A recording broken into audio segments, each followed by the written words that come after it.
Bro, what you doing? Cavs game 5 against Indiana's about to come on. Oh, you guys go ahead and get it started, man. You're gonna kick their ass anyway. I'll be over. You gonna miss the tip? Are you crazy? Man, I got tickets to game 6. I wanna go to Indianapolis and love it up. Okay. All right, bro. man, Here all we right. go. Here we go.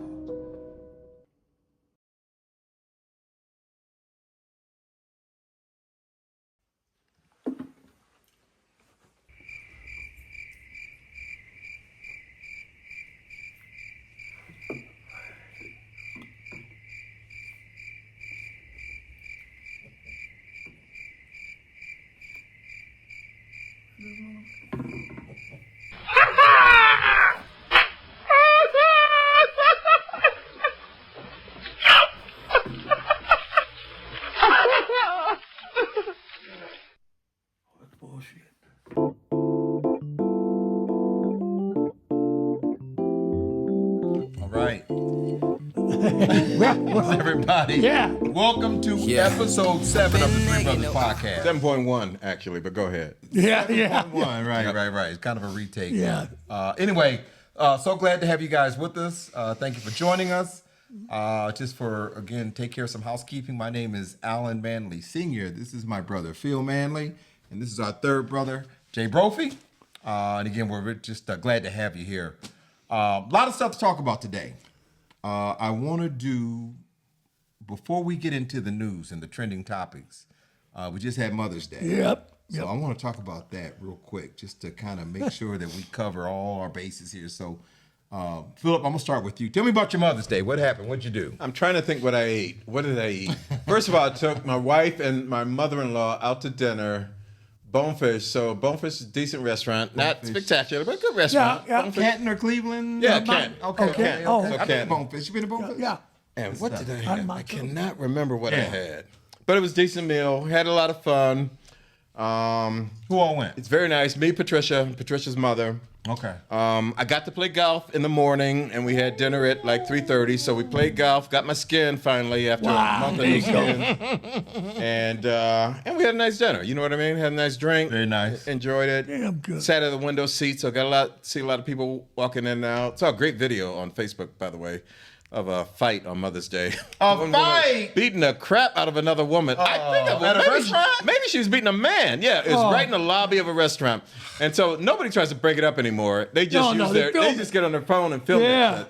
And so she's beating the crap out of this dude, man. And I A don't know- woman is Yeah. beating up a man? Oh yeah, absolutely. She's twice his size. It was no contest. Yeah. It's no contest. But, Obviously hey, messed up hey. Mother's Day. Big. Yeah, happy Mother's Day. What can you say? Bruh. Anyway. Yeah. Okay. Good story. Yeah. It brought me down. Bro, tell me about Mother's Day. no. Bring me up. Bring me back up. Well, Please tell me you didn't see a fight at the damn... No fights. I didn't see any fights. I saw no golf. I won no skins. None of that. But we had a nice dinner. Got the wife flowers and stuff. Oh, and, you still doing flowers on Mother's Day? Yeah. Too long. Oh. 20 some years. Bro, he's still doing 20 some years. flowers? Yeah. Artistic cards. Did you do flowers? My cards cost $14. Oh, my card was good too. I can't stand. I did good on the card too. You mean all of your cards? Well, they were 2 cards. $14. Wow. $7 a card, man. Bro, where are you getting your cards from? Walgreens. 62. Oh, no. Where you go? 62 Dollar cents. store? Dollar Tree. Oh, sorry. But Hey, No, I always write a special message. Yeah. Yeah, that's right. Because there's nothing else Goddamn on it. $7 for no card? hey, that No. shit drives Oh, me that's a crazy. ripoff. man. It I got drives me you. crazy. I did that too, though. But it all went good, family around and stuff. So get to yours because I know you got the golf too there, I think. I got to golf. I Did played you? with my Ah. brother. Yep. All right. And typically, as a group, you know, Mother's Day are the type of holidays that we recognize. Yeah. So a lot of guys didn't play. And they had plans with their wives and mothers-in-law and things like that. So it just kind of worked out for me perfectly. So the day before Mother's Day, which was Saturday, Yes. my 2 youngest kids came home from Columbus, and along with Junior over there, we actually had a Mother's Day dinner on Saturday, but it worked out organically. All right. I got Ms. you. Williams had some kind of a tea party, some kind of brunch with the women. Where's this at? Macedonia somewhere. I don't know the name Okay. of the place. And it had been planned for several months. Ms. Williams put it together. And when she invited my wife, the first thing she asked was, "Can I bring my mother?" She said, "Absolutely." And so Jayla came in town for that. Uh-huh. Desmond came in just because the next day was going to be Mother's Day. They wanted to hang out. So yada, yada, yada. All the kids were in town on Saturday. Wow. My daughter and wife went to this tea party brunch thing. She went and got her mom, brought the mother back to our house, my mother-in-law, and Jayla cooked dinner. So we had a nice big dinner on Saturday. I got you. Yeah. Which meant Sunday I could golf like guilt-free, right? Like I didn't have to be home, right? Right. Because Wow. we had already had dinner on Saturday. That's the first time we ever done that. And I'm gonna have to look forward to kinda doing that next organically. year. So Mother's Day to you meant you could golf free Well- on Sunday. I mean, that's your takeaway? I just want to make sure I understand this. Typically, I don't want to say it, but you know, Yeah. damn. Mother's Day is a time you want to get out early, get Yeah. home early, and spend the rest of it. But we had a nice dinner Saturday Yeah. night and opened up all the cars. You and all that kind of you stuff, cleaned so- that up fine with me. Yeah. Yeah. So, you know, I had a good Mother's Day. Let's put it that way. And I think I took low round. Yeah, you did. Wow. Yeah, you See? did. That Yeah, makes it got yourself 10 points. Yeah, wow. All right. Anyway, we got a lot of stuff to talk about, and typically Again. we hit trending topics, and you know, Oh, jeez. things going on in Washington with Trump world is Yeah. always at the top. But this week, a little bit different. I gotta talk about my Cavaliers because I am profoundly disappointed. I mean, we were the top seed in the East. This is your first season Right. Watching the watching Cavs. the Cavs. You've been in Maryland 35 years. Yep. And man, you come home and you saw probably the best casting since LeBron, Oh, boy. right? Yeah. We're rolling. Yep. Yeah. So you had to be excited. I was excited, and you know, to lose 4-1 to Indiana. I mean, we were talking about the bracket that we fell Yeah. in. We didn't have to do the New York, Detroit, Yeah. Boston thing. We fell into another bracket facing the Pacers, and so I thought for sure, at minimum, we'd be Eastern Conference I final. thought so. And so, let me just ask a question. Give me your assessment of the game and kind of what you thought went wrong, and who do you blame? I'm gonna start with. Well, go ahead, Brophy. Yeah, well, it's either of it's going to be that. The shooting was bad. We couldn't afford the injuries we got. Garland, especially to me, because of the ball handling and all. And I won't make excuses, but those hurt. But losing at home was a bad matchup, I think, with Indiana because they have depth. But I thought they shot too well. We did not shoot well. Ty Jerome, wow, terrible off the bench. Where did he go, bro? He disappeared. And the thing that got me most upset was we gave away game 2. We were up 7 points. And again, if we could find a way through that, then bring those guys back. We won game 3. Okay, you're up 2-1. Yep, Then you can split. It doesn't matter as much. But I thought after we lost game 2, to be honest with you, we were done. Yeah. I thought we were It done. didn't look like, and I know we gave away game 2 at the Yeah. end there. We were up late in the game with 7 points, 40 some And seconds. so, you know, the way we lost, it was kind of hokey. They made Yeah. a couple of buckets off missed foul shots. But now that it's over and kind of replaying it, I don't know if we'd have beat them anyway Yeah, if those well, things hadn't happened. They just looked like they were a better team. So, I don't. What do you think? Actually, that's my point exactly. That if you lose the series 4-1, you weren't supposed to lose that series. It's not like you blew one game and lost it. Yeah. There's 3 games, and quite frankly, 3 games at home your ass that kicked, too. you lost. Home. Yep. And my other point was that game 2, where you were up at home late in the fourth quarter. Yeah. And you gave up, Couldn't get you know, the damn ball in the foul. Right. So championship teams don't do You're that. right. So I agree. You're right. I so agree. totally. anything short of a championship is, quite frankly, the same pain. You know what I mean? Yeah. So pain. this team wasn't a championship team this year. This year. My blame goes to, like I said earlier, Indiana, quite frankly, Yeah. because they just outplayed us. They wanted it more. They executed more. But let me say this I about agree. the Cavs, which I didn't say earlier, was nobody wanted it more than these guys. The players, the coaches, not only did they want it more, but in terms of their preparation, just the physical preparation to compete at the level that they competed at, if you want to bitch about how they performed, look at yourself and what you do on your job on a regular basis. And I'm just going to speak for me because that's all I can speak for. But it is rare that I gave as much effort at work. And I'm not saying I didn't no effort. I worked hard. But these motherfuckers did everything. Diet, exercise, sleep, study. You know what I mean? Treatment. I can go with that, but Phil, they look so flat and without energy. Hey. I understand that we weren't at 100%. I know Garland had a bad toe, and Donovan rolled his ankle, and DeAndre and jammed his thumb. But Brophy, I just didn't see the energy. But I think, I think you make a good point, both of you. But I think some of that is when you're questioning yourselves, which means you're not championship quality yet. I don't think Indiana questions himself even when their best guys had bad games and didn't play well. We questioned because they had a couple games. Halliburton had 7 points, 9 points, 4 points. That's what I'm saying. But they kept you good. Right. We didn't. Ty Jerome off the bench, man. We went to shooting slumps. We gave up easy buckets.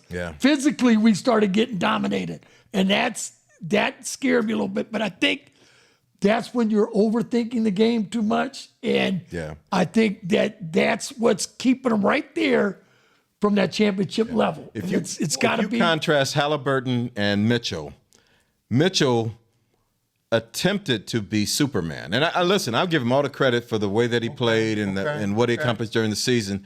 Halliburton just kind of let the game flow. Yeah. If he was in it, he was in it. If he wasn't in it, it didn't matter. Agree. You know what I mean? I agree. He picked his moments, and when his moments came, that motherfucker performed, man. See, but so did the rest of Because the when he guys scored too, 9 though. points, 7 points, 9 points, listen, one the game, game- whatever. the And rest it of was the game guys- 5. Deal. So It the wasn't like rest- he shot a full man. percentage. Well, He but- just was like, somebody else has got it going. And those guys he were hit doing it. rainbow Don't let three. them Go. In game 5, he hit rainbow threes that were in the rafters and came down in nothing but net, man. They were just. It's it the was same just- way with Turner at center and everything else. Yeah. When they wanted to get their buckets, they got them. Turner's an underrated center, though. Yes, he is. I think Turner's a bad Well, boy. Always been. But see, that's, again, what bothers me, though, is we didn't go inside and get easy buckets when we And could. that was where our advantage was, right? Yes. I think, again, make them foul us. Make them play D inside. Yeah. But I think, I don't know, man. I don't know where to go from there. But I'll say this, though.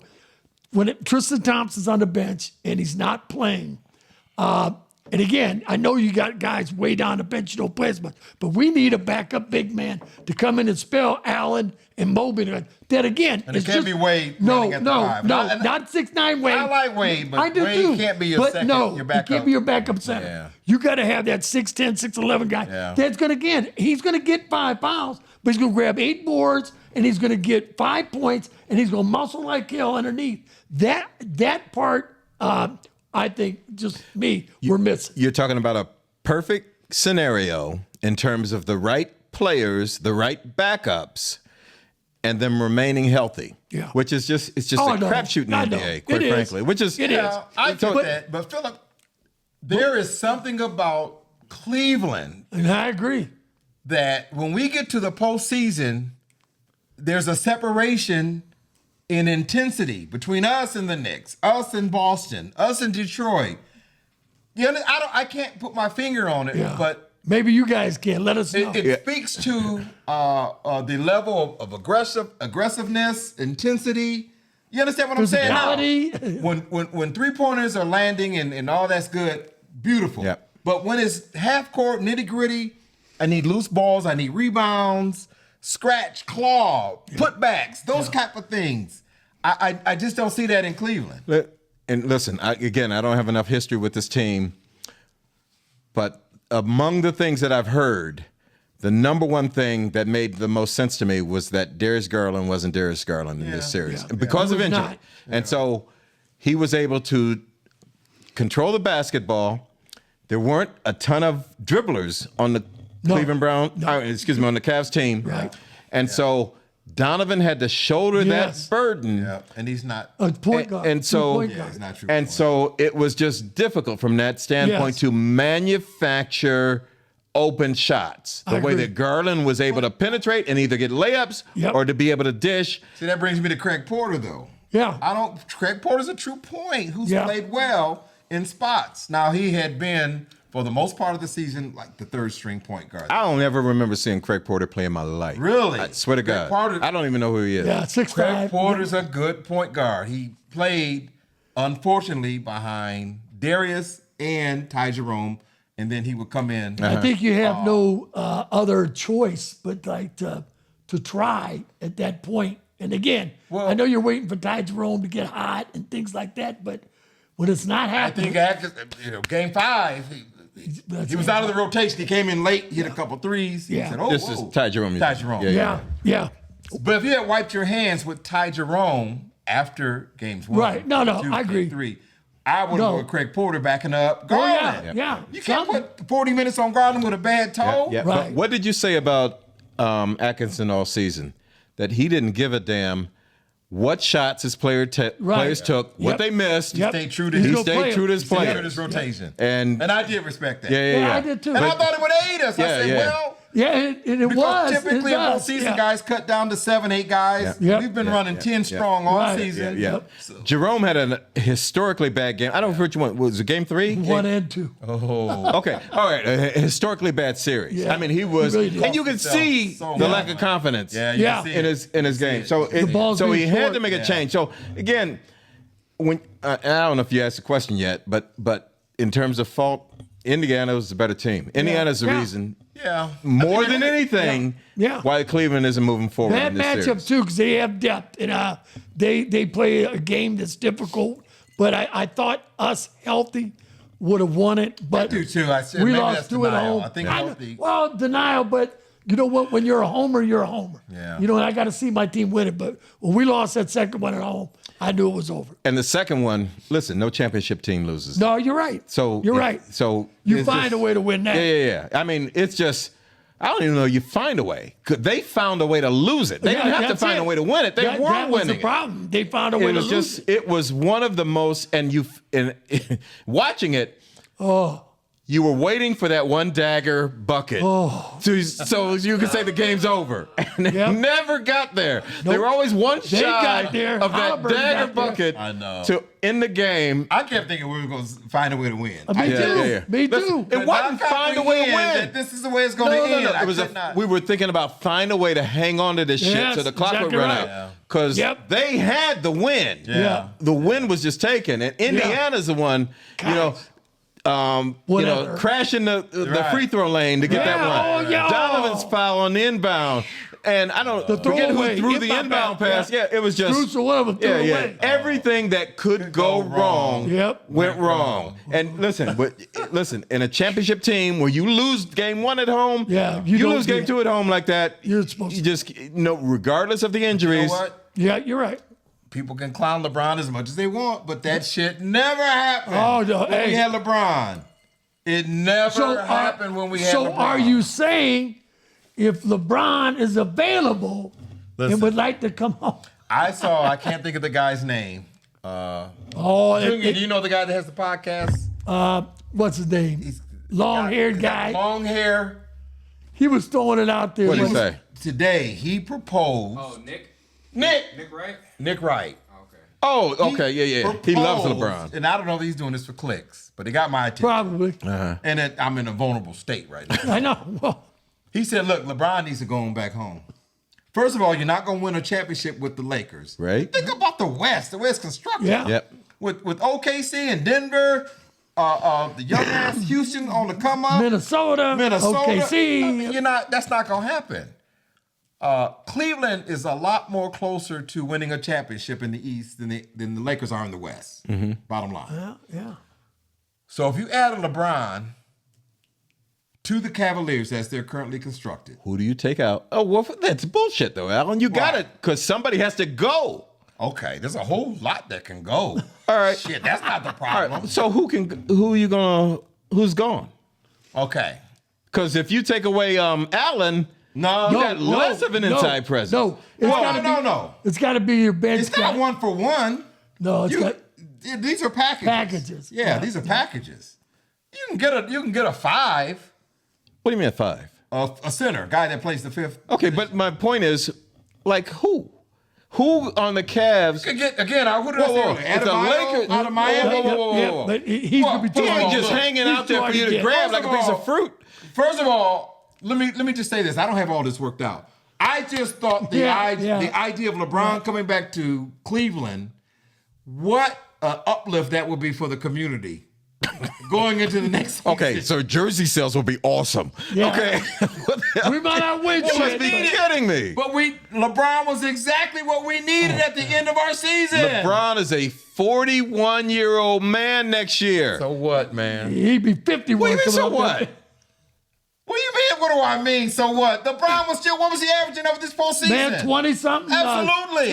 Damn triple-double. No, I'm not saying because you got LeBron, you can't play Mobley or anything like that. No. We're not losing any LeBron only players. You needs still to have play Donovan, you 15, still have Mobley. 8, 3, Yeah.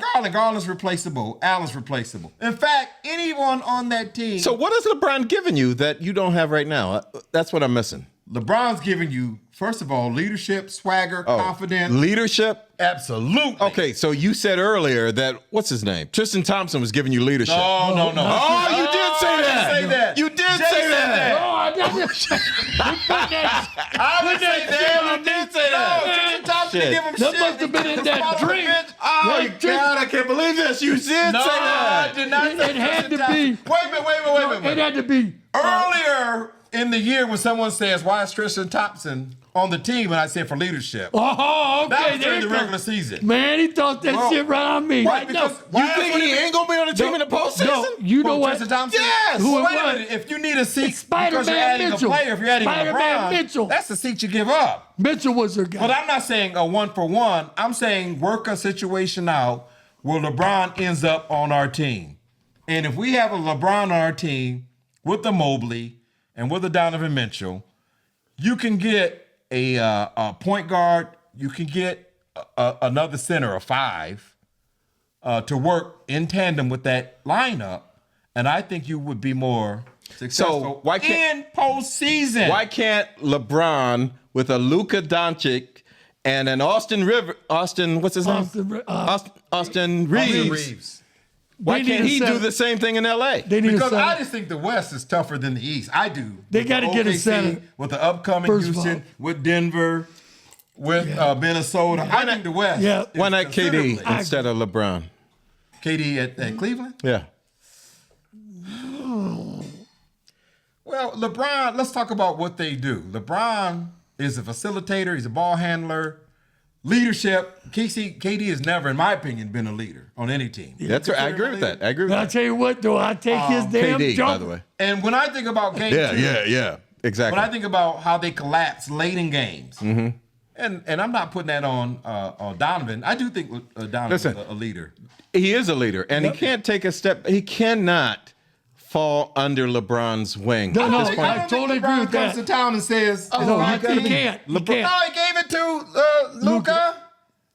Without, he said, hey, this is Luka's team. He said that? Absolutely. I never heard that.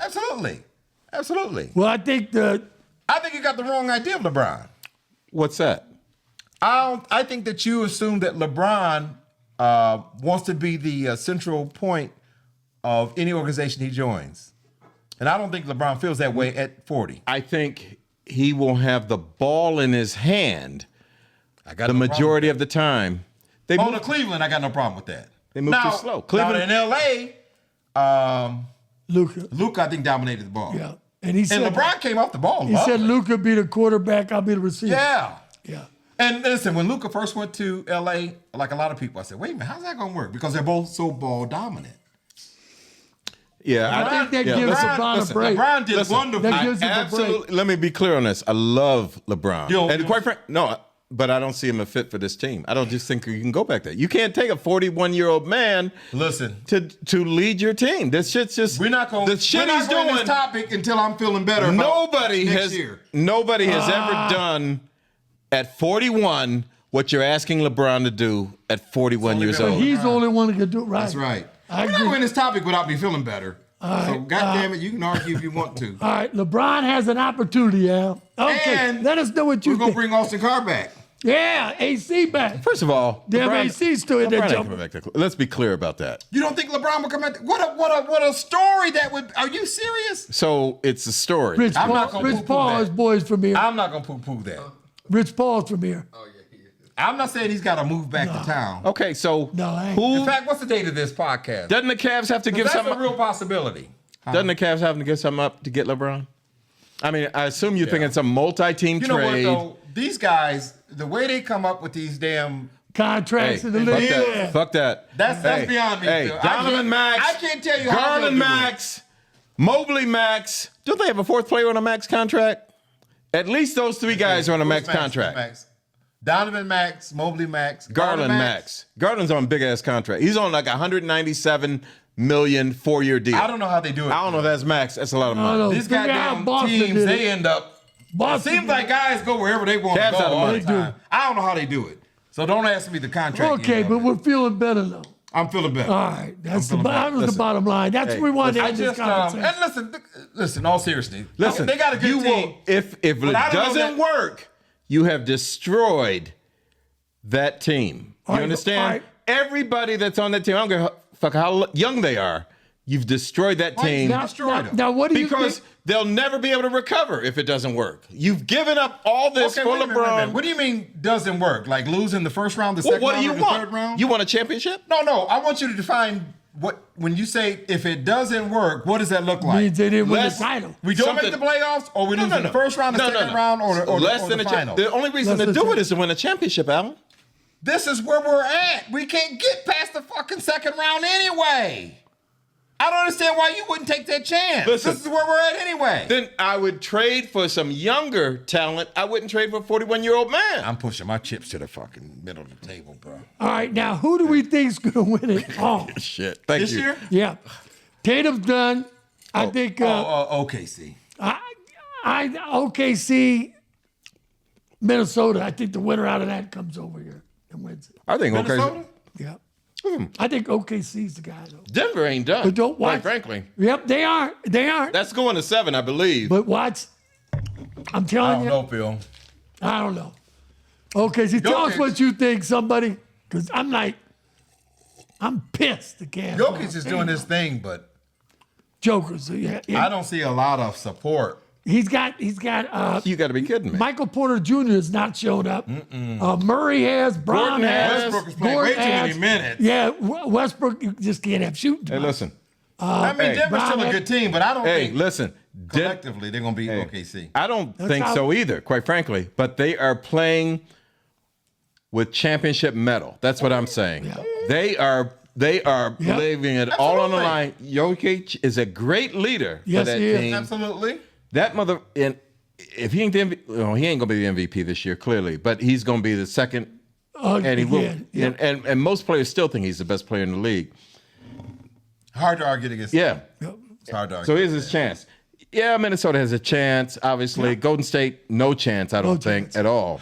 Correct. Nope. Yeah. Correct. I think OKC. If I had to rank the teams in the West, I say OKC, Denver, and then Minnesota. Mm-hmm. I don't think Golden State's Golden State's in the top three. Yeah. No. But we'll see. We'll see what happens. Yeah. When you have a player like Ant-Man, Yep. who is capable of extraordinary things, Yeah. sometimes what happens is off script. Yeah. Right, Yep. Things right, don't happen right. the way you Yep. anticipate. Yep. He's that kind of player. But all things being equal, They got height just- and everything. They got everything. The Yeah. balance. No, I like OKC too. And I thought the Cavs were similar to OKC Yeah, but Cavs. in that they were, diverse and, Young, everybody. They were defensively, young and fast defensively, and everybody. shoot. They are unproven, like you said, in the postseason. So So we're gonna run this back next year with the Cavs? That's a great Yep. question because they just ran it back this year with Yeah. the Cavs Yeah. after last year. Right. I think And so the question is, that's for the you class got those management. guys signed up. I think you can only strengthen your bench or guys like that, maybe a fourth, fifth guy. So I guess the question is, how can the team improve? Right. They got apparently a third point guard that never played that's good enough to play to sort of. We're gonna find that out. Well, that I gap. also read they may not sign Ty Jerome If they don't, because he is gonna be a free agent. Mm-hmm. His Doc went down in the damn championship series. yeah, the starting point is, the Corals Yep, at $15 million a year. Yep. Ty Yeah. Jerome's making like 2.5 Yeah. or something like that. Okoro's on the book, I think, Yeah. for $11 million next year. Is it 11? I thought it was 17. Well, I don't know what he made I this can year, see but him he's on the going books for $11 million next year. And so, But it's a crapshoot. You just don't know. And Ty Jerome is probably a fit type player. You know what I mean? In the right type of environment, if you don't ask too much of him, that's why I liked Adebayo out of Miami.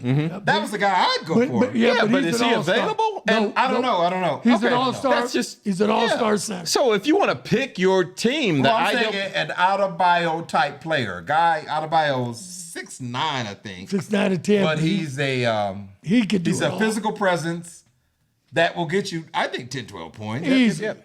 But a physical presence that'll get you 10 or 12 points, teams aren't necessarily that willing to get rid of. They unless Bio ain't you going- give them unless they something clean house. I don't see significant. that happening.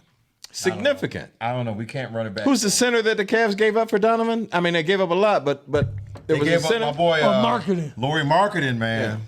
He's Well, I a haven't shooter. heard a lot of. He had a good year. But he's young. He's out there. And he Jazz. wasn't really a center. He's with the Jazz. He's a forward. He was 7 foot, but He he could was shoot. So it's a crapshoot. It is. is. Yeah.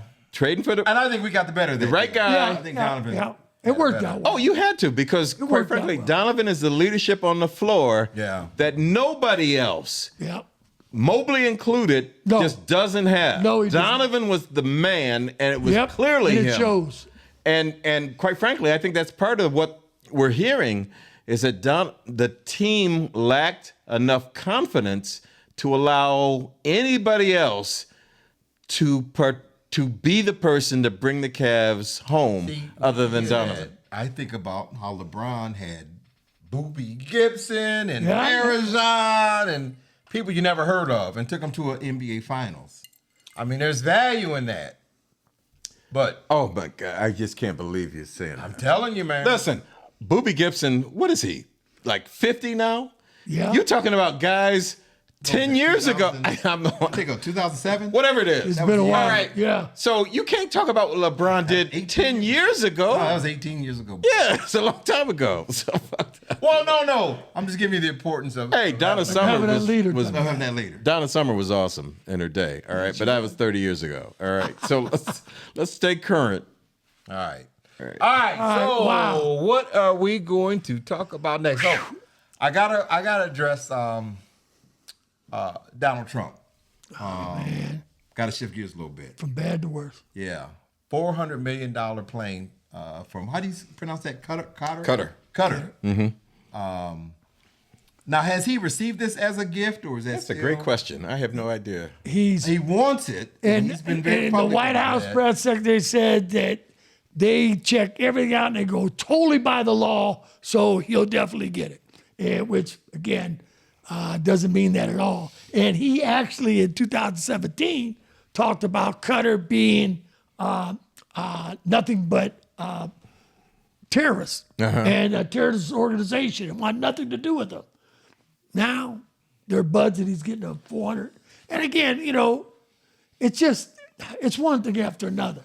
And again, I'm sick and tired of people just saying, "Oh, he's all right, he's doing this," or he's bullshit.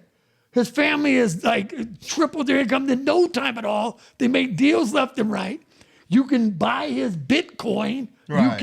You can, he sells Mar-a-Lago $1 million dinners and everything else. He's making money on the presidency, which is supposedly illegal. Why?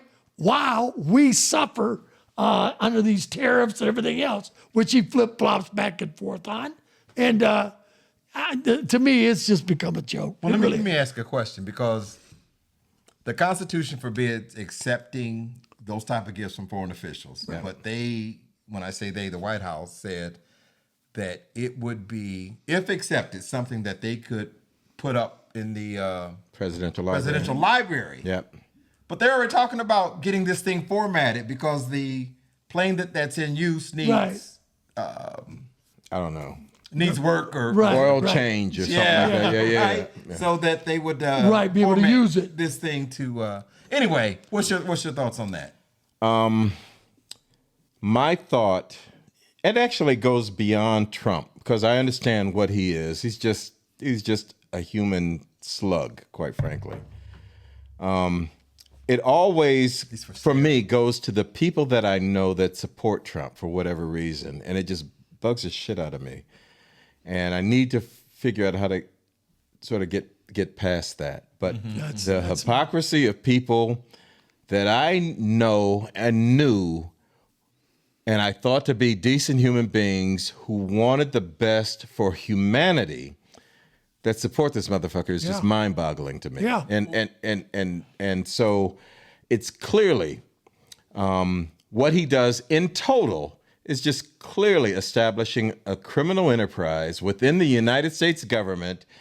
Well, let me ask you a question, though, because you brought up something interesting. So if the people that you know and that you thought a lot of saw Trump as you see him and changed their thinking, how would that affect the overall, what's going on with Trump in terms of what he's doing? It would be like Harvard University is standing up to Trump and saying, no, you cannot fuck with our administration. Right. You cannot just dictate what our policy is going to be. We're going to decide that for ourselves. So you're saying there's a lot of complicity? I'm saying there's a lot of absolutely. people, absolutely, that, and I'll just say it, the people that I thought were good people, courageous people, honorable people, they're just not. They're just, and there's no other way to put it. And how about your Congress? I mean, they just go carte blanche, whatever he says to go, and they kiss his ass, literally. And just to keep their job, and everything that's supposed to go through Congress or through government does not. And they just go along with it. That, to me, it's just, the whole thing of democracy, you got to get out of here with that crap. And the Trumpers the people that I know just look the other way and just say that, whatever Fox News or someone says is the law and it's okay. And it's not. And I'm just sick of that. We're grabbing innocent people off the streets and shipping them to El Salvador. And all of a sudden, there's a group of white South Africans that appear to be in need. Whether they are or not, quite frankly, I don't know. But I don't even think that's relevant.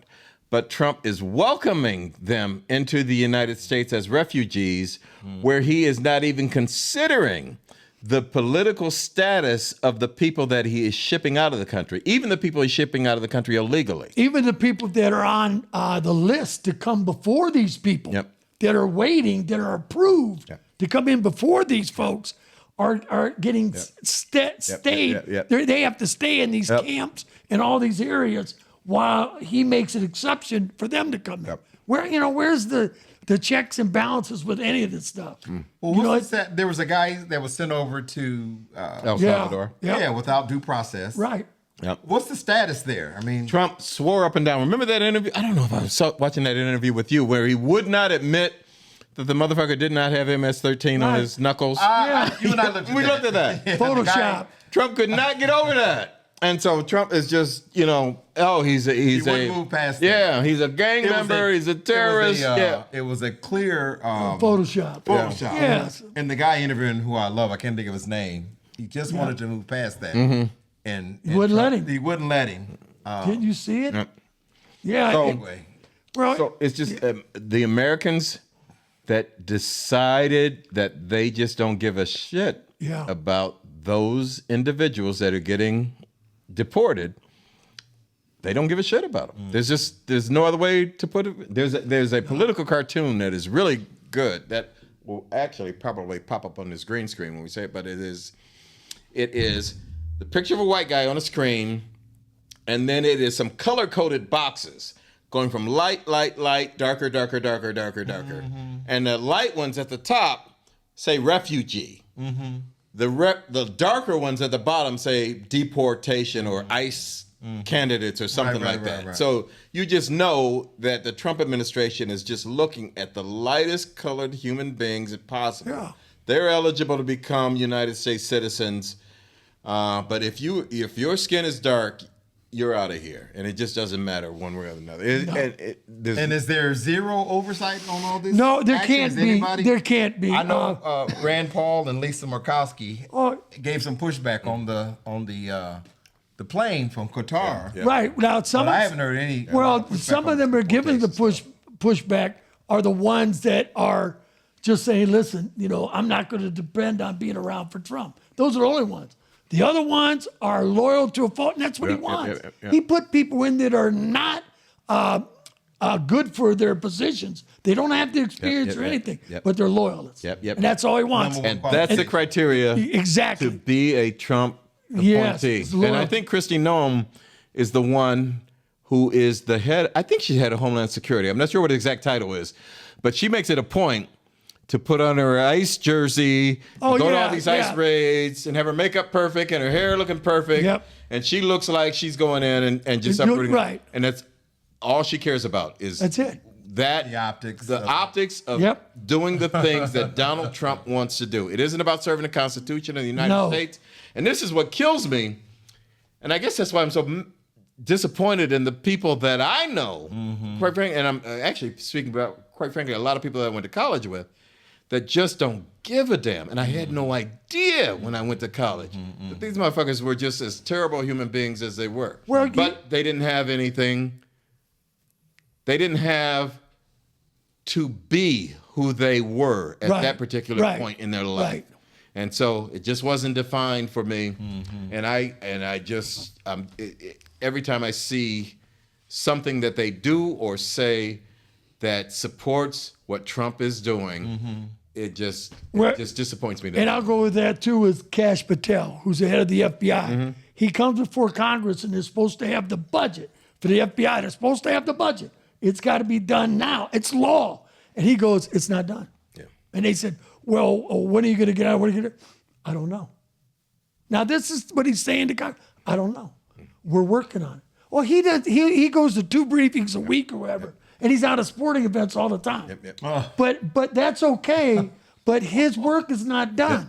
And he just sits there and goes, I don't know. We're working on it. Because he knows he can. Because the president ain't going to do nothing with him as long as he's doing his loyalty to him. But that's bullshit. And as a country, how we can look at this and just say that's okay is beyond me. Well, Trump is, first of all, when you put somebody in office with that type of character, and he finally figured out that I can do whatever I want, and even if it's wrong, it would take so much time for them to be able to stop what I'm doing that I can just do it. Well, I think one of the things is too is I think the people that are still behind him and all look at him and go, you know what? He can get up in front of the world, in front of the United States, and say what he wants, like what I want to do. You know, that's where that ego's at. He's saying what I wish I could say. And look at it, it's funny, he can do what he wants. Because I think that's how they feel ego-wise. If they look in the mirror and find out they're that shallow of a person and or that hurting, that's ego. Just saying that's what I want to be able to say too. That I hate people. I don't like this and that. Instead of saying that, you know, this is wrong, you're messed up. It's time to look in the goddamn mirror and say, you know what? Don't point the finger. Put the thumb, man. What am I? As far as about living in a democracy, this is 1930s Germany. I agree. It's What about this resettlement funding, though, that's cut off, put back on for these South Africans? Is that 100% controlled by Trump? Or, I mean, who has oversight for that? It's whoever does have the oversight gets the okay from Trump. If he doesn't like it, you ain't going to do it. It's just, that's how it works. I mean, it's blown my mind to see this. But to your point, Trump, again, he's identified that, I don't know, a significant percent of the United States is stupid as fuck. And so let's say it's 30%. Those motherfuckers, they're in their double wide, sleeping with their sister, and he has figured out that if he can give them someone to hate, like LBJ, I'm in this situation because of immigrants, because of minorities. You know what I mean? And so they cannot not believe him, because to believe otherwise It's accountability. You have to point. is to believe that accountability. I'm just fucked up. Right. Yeah, and they can't do that. Exactly right. Yep. It's accountability. Exactly right. Yeah. Wow. Okay. Okay. There's some other stuff going on, believe it or not, in the news. The Diddy trial actually started. Have you guys been following this at all? Yes. Quick recap on where we're at. I think they seated the jury. Today is Wednesday. Today's Wednesday. So they seated the jury Monday or Tuesday, I think. They seated jury on Friday. The trial started on Monday. Okay. Just started. And he's facing racketeering, sex trafficking, kidnapping, Obviously, life in prison. Life in prison. And most notably, one of the first witnesses to go up to testify was Cassie Ventura, who was a longtime girlfriend and wife and so Yep. forth. And the one that we saw On the shit video. get out of her in the video. Right, Yeah. right, Yes, right. yes. So, have you guys been following this? Or Yeah, your a little bit. thoughts on Yeah. that? Just go ahead, Phil. Well, there's such a thing as due process. The motherfucker's guilty as hell, and he should rot in jail for the rest of his life. All right. Okay, so that's where I am. There's just too much going on with regard to this. But the thing that stands out to me is that people that have it all, Yeah. it's not enough, Right. and they've got to have more. Yeah.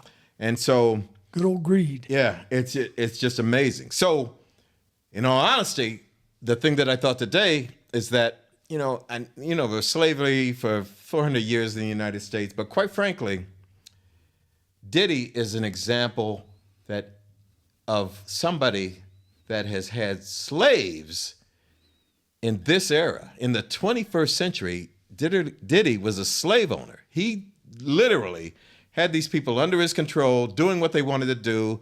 This woman was performing sex acts for days on end with strangers as a result of his drugging her and, instilling fear in her that she just had to do what he wanted her to do.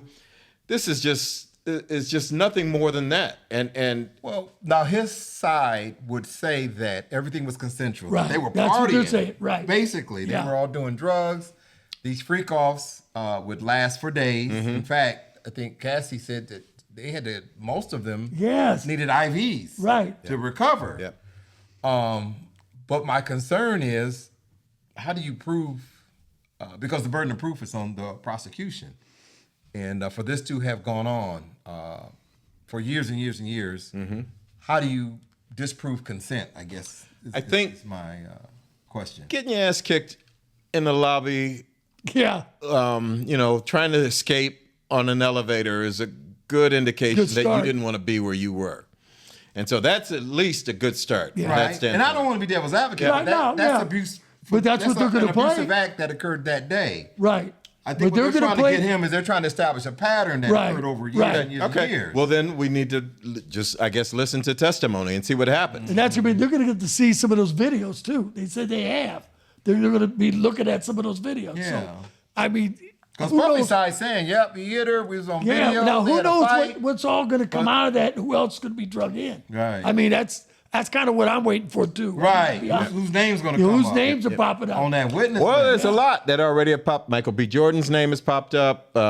What's the dude that played Shrek? Mike Myers' name Mike has Myers. popped up. There's a number of Are these people that are potential witnesses or that could testify? potential. I don't know the answer to that. I don't know the answer yeah. to that. Michael B. Jordan's ex Steve Harvey's daughter is in the middle of this. Lot of names. So man. yeah. And so this is just again They the said this first thing could go 8 weeks. first man. couple of Yeah. days. Yeah.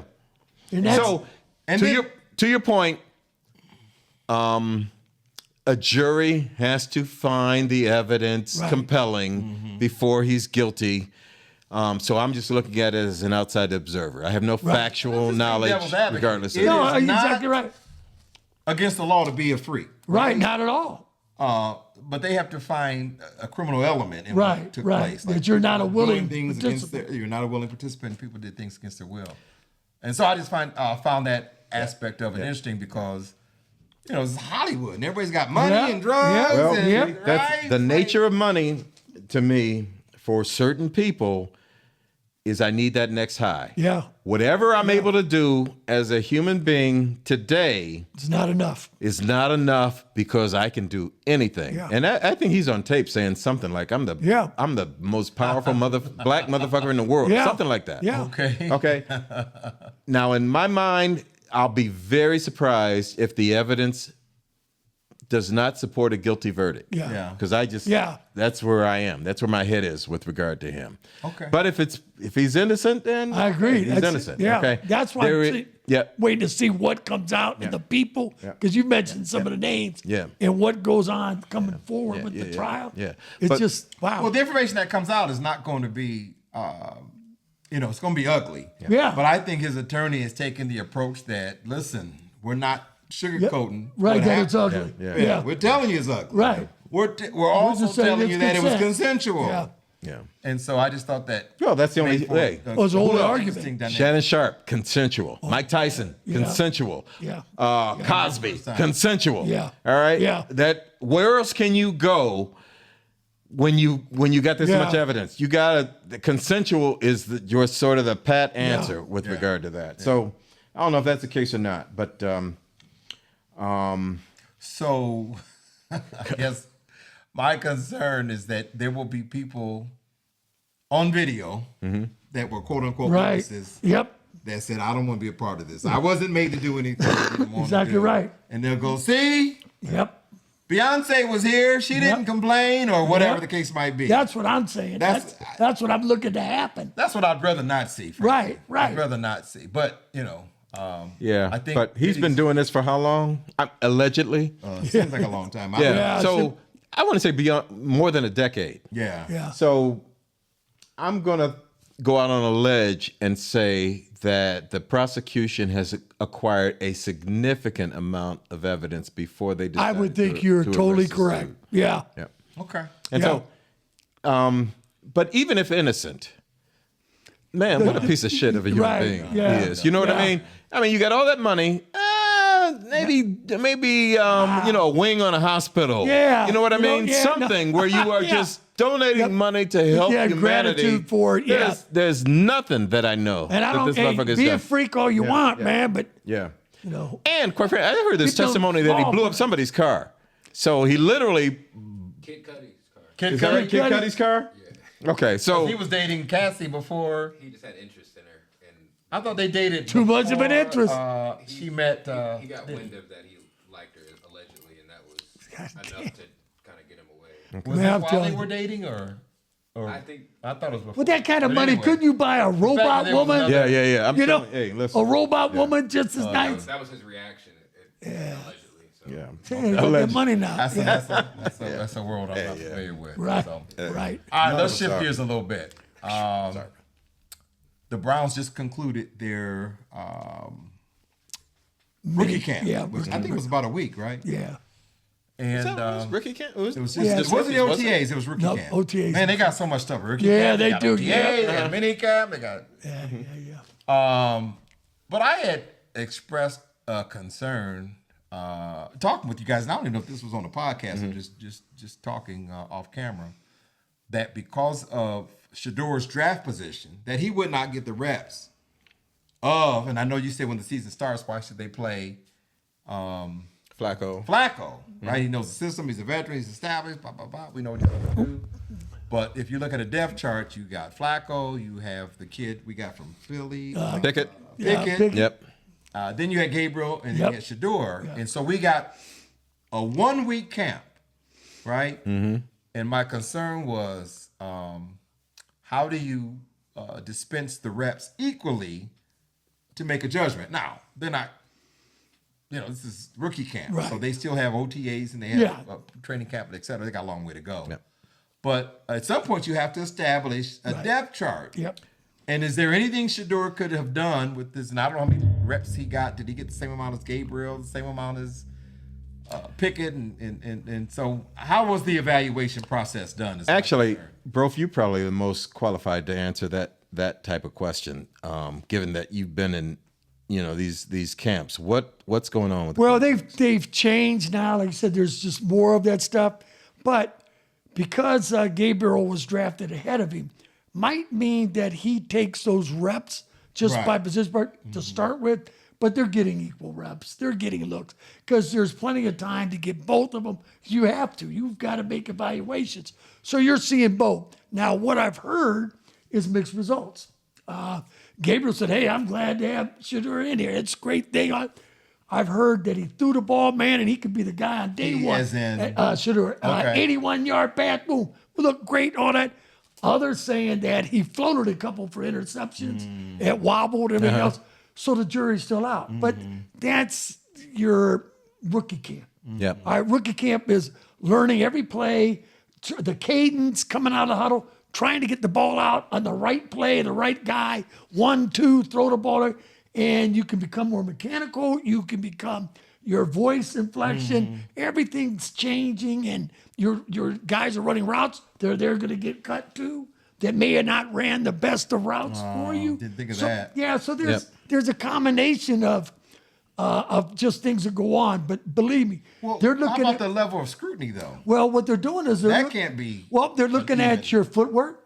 They're looking at your command of the huddle. You're looking at your command of the offense. They're looking at where you throw the ball. They're looking at, are you looking in the right spots? Do you know where the second receiver is? And when are you getting rid of the ball timely? Where's that ball going? Is it in the right direction, on the right side? I mean, they're critiquing all of it, and believe me, they're filming every bit of it, and you're watching it over with them. So they're going through the whole evaluation, but it's early, and it's what they're going to see is, okay, what we've seen now, what do we like, what do we don't like, what do we work on for the next camp, and then for the camp. And it's going to be how much improvement guys show, or is some of them going to be, boy, those are glaring. Right. That's something I don't know if it'll be fixed, or if we're going to be able to fix it by this year, or is it just not what we really wanted or whatever. They'll know that going in, and then but you'll get them reps because man, they drafted, they paid money. Yeah, I to mean, get so reps. a decision's got to hear this May. It's early, but a decision has to be made sometime between now and July because you can't go into the season with 4 quarterbacks. No. Right? And I'm not counting the 5th one, who's Watson, who Right. won't play because Yeah. of injury. Right now, If they just totally wasted a draft pick, is that something a GM is willing to eat? Like, well, they can't just cut a player. There is no doubt in the world that they've wasted a draft pick. I believe I it. think But so. they don't know which one. Right, and here's the deal though. I Okay. think they go in with Flacco, Pickett into the July, into the summer. No doubt about that. With those two. Now, depending on how the other two look so far, and they will get those looks now with live bullets, where you're starting to get a line in front of you, guys pressing you, full uniforms, things like As that. we get closer to training camp. Yes, yeah, because now you're going to start getting the live bullets because you're going to start working with other teams. You're going to have scrimmages, and that's what will really bear fruit. And the thing is, you don't have a ton of time. It's, they've got to start making decisions soon, man. You got 80, 90 guys in camp. You got to get down to 52, whatever they get down. They got to get down to them. So they're going to start looking and saying, is this guy worth working with? If Well, both of them, So when I talked about scrutiny earlier, here's what I meant. Gabriel was drafted ahead of Shedeur, so theoretically he could be ahead of him on a depth chart. yeah. However, because Shedeur is a celebrity, he's get the lion's share of scrutiny. In other words, when he's Oh, in, yeah. all the news reporters and the media They is expect maybe watching more, and the too. expectation. Yeah. So if they are somewhat even, Right. could Shedeur be the one they get rid of? I don't see that happening. No, but Right? If they're even, they both stay. if they're even, If they're If they're both stay, even, they're both stay. and then who goes Pickett? One of the other two. they'll work There's no something point in out keeping both of them. Yeah. What is Flacco? 50 years old? 40, yeah, 40. Okay, so there's just no point in keeping him. Pickett's not going to lead you to a championship. Correct. Flacco's not going to lead you to a championship, quite frankly. So, but you may need somebody, like you said, with what's the dude's name with the Cavs again? The Kardashian. No, the Kardashian. Tristan. You may need some leadership, okay? Right. But those young guys, if I they think show Flacco's potential, But yeah, so It could be Pickett. Yep. So Yeah. could be Pickett and Shedeur. So what? And again, I don't know this. You would know this better than I would. But if those motherfuckers, I don't know Pickett, anymore. draft position.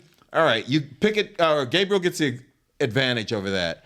But in all likelihood, those motherfuckers are gonna get close to equal reps. Could it be a trade to get a quarterback out of somewhere? Kirk Cousins is sitting behind somebody. It can get to the season part and they go, hey, listen, Pickett, we'll give you as a backup Pickett and maybe one of the rookie quarterbacks. Something Yeah. like that. If they move Pickett, there's no. Whoa, whoa, there's whoa. no They're Cousins looking- a free agent, isn't he? What's that? He's a free agent, isn't he? Who? Cousins. Cousins. But Atlanta's got him. Atlanta's got him. Yeah. As a backup, you're going to have to go get him. But if you for move the Pickett, it trade. doesn't. I don't think that costs anyone their job. If you No. move Gabriel, then it's like, damn, Yeah. that was a 3rd round pick. We could have got XYZ and Well, that's a what little bit more. Got to figure out what Atlanta's looking for, and even if that's a pick, fix. But if you look at Cousins and what Stefanski coached, play action, tight ends. That's what Cousins does well. So you think Cousins may still be in play I think he's still in play. for the Browns? Yeah, I really do. Really? Yes. And the reason being is, again, Flacco's 40 years older, so he's there as the filler. Kenny Pickett may not be the man, and these two rookies might be developmental. Are they ready to play this year or next year? I don't know, but you can't wait in this league. So, again, I'm just throwing that out there because I think they've got ideas in play just in case. I think you have to. So it's all performance based. You just don't know what's going to happen. If any of them get a preseason game and Well, we'll show see. out, And we'll then see. you know what I mean. Remember when? But you don't think the celebrity of Shedeur has anything to do with moving to Brook Park and selling tickets to this new No, facility? that's it. That is a piece of the puzzle, no doubt about it. All right, but that has a flip side also. All right, Shedeur could be as much a distraction to the team as it could be a potential. Especially if he's not playing, he's not that good. Yeah, exactly. And so then it's like, hey, we're wasting our time with this. Yeah. So if he, again, I don't know the answer to this, but it would seem to me that most pro evaluators would think Shedeur is a better pro prospect than Dylan is. It just would seem to me that would be the case. He had a higher grade on everyone's chart. I think the thing that hurt him was the circus with his attitude, his personality and his attitude, exactly. And all that But kind I of think stuff. that's what you're going to notice right away in the first scrimmages zone. Those guys are going to start getting reps. They're going to know in those games, in those preseasons, what they saw and how much more they want to see them. And they're going to get their time. Because they're going to have to. So let me ask you this, and here, Jay, this is the last. If you are the fourth string quarterback, does that mean you're playing with the fourth string line? Because that, I mean, all that has lots of times, yes. during scrimmages and stuff like that. But- Is there a fourth string line? Yes, as many as you can. Put it this way. You're playing with the guys left over. But if Which has an impact on your level of success. Well, when they keep you going, though, they're going to give you, say they go with Flacco and Kenny Pickett for quarter, something like that. Then the third quarter, you're still going to have some of your players because you don't have that many linemen. You'll still have some of them. Now, that fourth guy in might be dealing with a lesser one. Well, next game, maybe they move him up. Flip him. That's exactly right. Yeah, so they get more time. As long as he behind the gets line. And if they're really doing give him well, a look is all I'm if they're saying. really doing well, though, you watch by like the third scrimmage, they'll be in the second quarter. Okay. They'll be getting looks. Yeah. Yeah, because Listen they to want it with them. all the stuff we're talking about the Cavs with regard to what they should do and what they could do. Listen, if they don't give Shedeur a hard look, Shedeur is guaranteed a hard That's look. what They I can't. think. Yeah, they have to. And imagine they cut him and he goes to another team and shows out. My You know what I God, mean? never get rid of it. They just can't. Well, I don't think they can cut him, to be honest with you. I just don't. I think I it's a agree. nightmare. I agree. Even though they drafted him That's in the why I fifth think it's round. Pickett or Flacco. Yeah. One of those That's is just a total going to go. waste. Probably Pickett. 'Cause there's Which I would think because Yeah. he hasn't proven anything ever in the Right. game. Flacco knows some- his shit. Yeah, and we know what he Flacco offense. knows how to Yeah. make decisions in Yeah. the pocket. You Yep. know what I mean? Yep. Exactly. So, no, I agree. Okay. Cool. So what I want to do now is what I call some departing thoughts. Celtics got another game, by the way. So it's 3-2. Celtics won? Yeah, They won tonight? Yeah, so it's 3-2 Knicks. Oy. Are you kidding? Without But they without got to Jason win Tatum. three. They got to win 3 in a row. Wait a minute. They were in New York? I think so. Yeah, there were two. Wait a minute. No. They were in Boston. What game number was this? That had to be game. No. Game 5. It was game 5. 3-2. Game they're 5 back New is in York in Boston. had a Boston. chance to close out. So they're back in Boston. Game 5 was in Boston. Game 6 is in New York. Yeah. And game 7 would be in Boston. Yeah, Boston. Yeah. Okay, Yep. they got it Yep. New York. Okay. Thank you for that. Okay. So I want to do just a departing thoughts, right? There's a couple of things that I don't know. Yeah. I think they're worthy of mention, right? Right, We don't right, have to have right. it full blown. The first one that I kind of thought was amusing was his whole deal with Justin Tucker, the kicker for Oh my the goodness. Baltimore Ravens, who is a surefire Hall of Famer. ballot Hall Yep. of Famer, Yep. And Best I think kicker around. best kicker in history, Yep. right? Yeah. Yep. Percentage wise, Yep. Apparently the Deshaun Watson is did the picking. Deshaun Watson thing with the massage. Yeah. Well, allegedly. Allegedly, I'm And sorry. again, it Yeah. was only one, and then there's like 12 now or Yeah, whatever. yeah, Let me ask this: how many complaints are against him right now? Oh, there's too many. Yeah. That's why they More had than to a cut few, him. though, right? More than a few. Yeah. It kept getting worse. Yeah. Because he's still a young man, right? He's Well, not. he's older, but the thing about it is he's always been Mr. Good Guy. He didn't have a great year last year, though. No, he had Back to a his bad year. Yeah, last for year. him, Yeah, absolutely. especially. Missed a lot Yeah. of picks. Yeah. Yeah. So Weighing heavy on so what's the they did, and they had a Ray Rice incident where they got rid of Ray Rice immediately. Yep. What's I guess they weighed it. What's the baggage that we're going to have with this guy if we keep him, and what's the evidence look like? It's just not a good. It's not a good sign. So if the allegations pick up momentum and it becomes a story in the paper, that's one thing. But if it just kind of stays under the radar, and you are a team like Dallas, that Actually, Dallas has a great kicker. okay, Yeah, But say a somebody team needs- that needs a kicker. a kicker, and they are good enough to make noise in postseason. Yep. Do you pick this guy up? I mean, what do you do?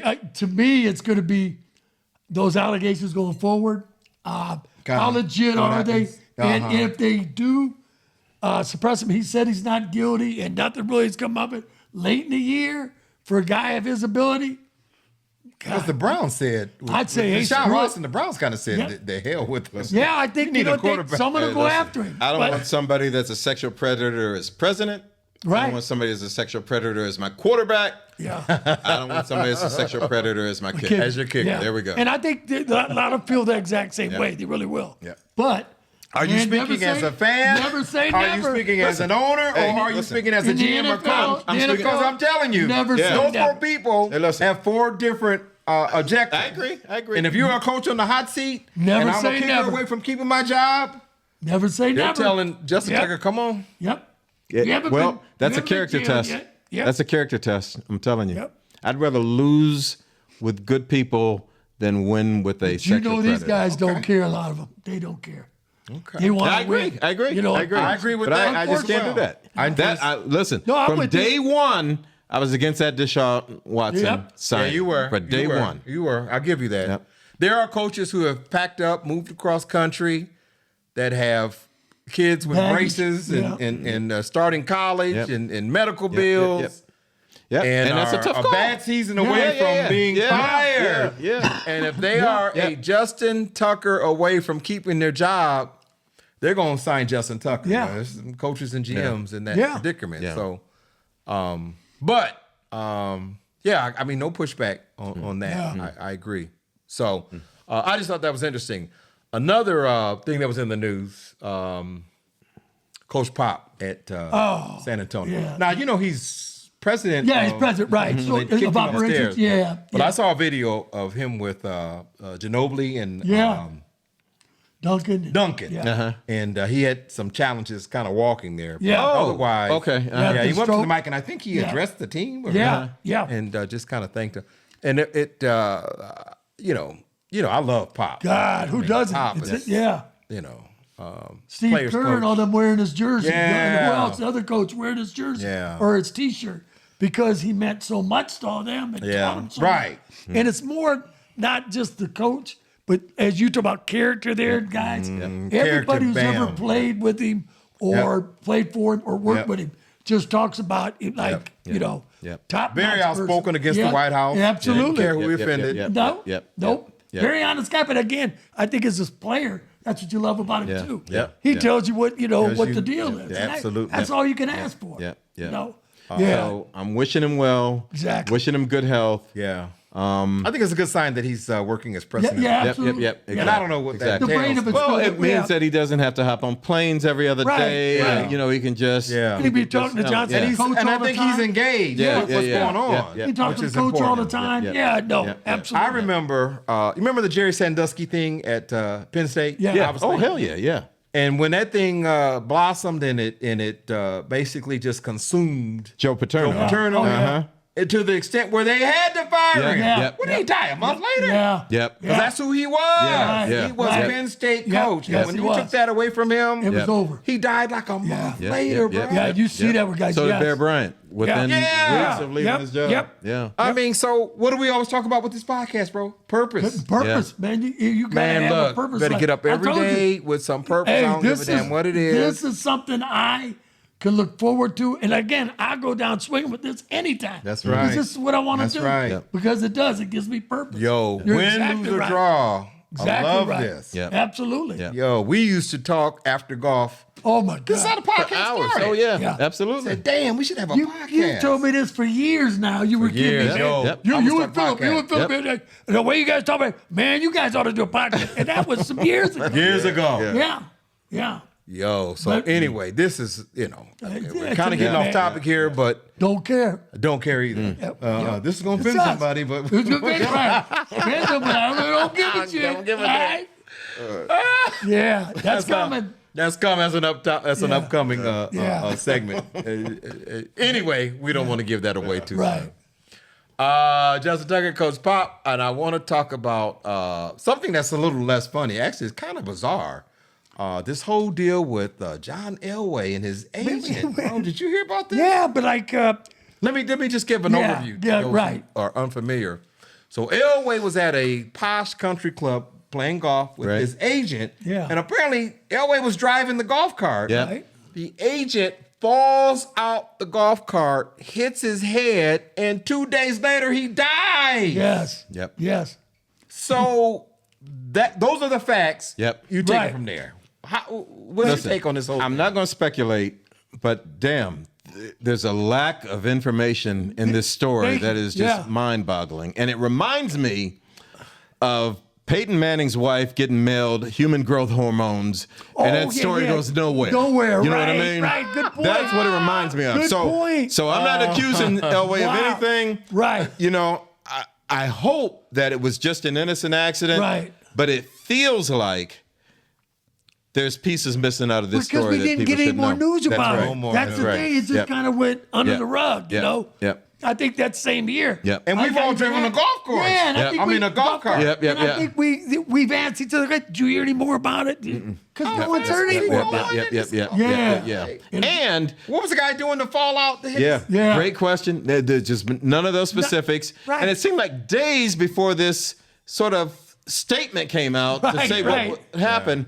And then when the family of the Yeah. deceased made a statement, they actually kind of praised the Elways Right, in their statement, right, which just right. doesn't make any sense at all. I don't know. Crazy Yeah. always for I'm not sure, but our good friends, the Elways, Yeah, or something yeah. like that. But Like they must be by I that need time. like a statement that would take him off the hook Right, immediately, right. which just reeks of man. What the fuck is going on here? Yeah, it's a weird story. Yeah. So if you all haven't heard of that story, Google it.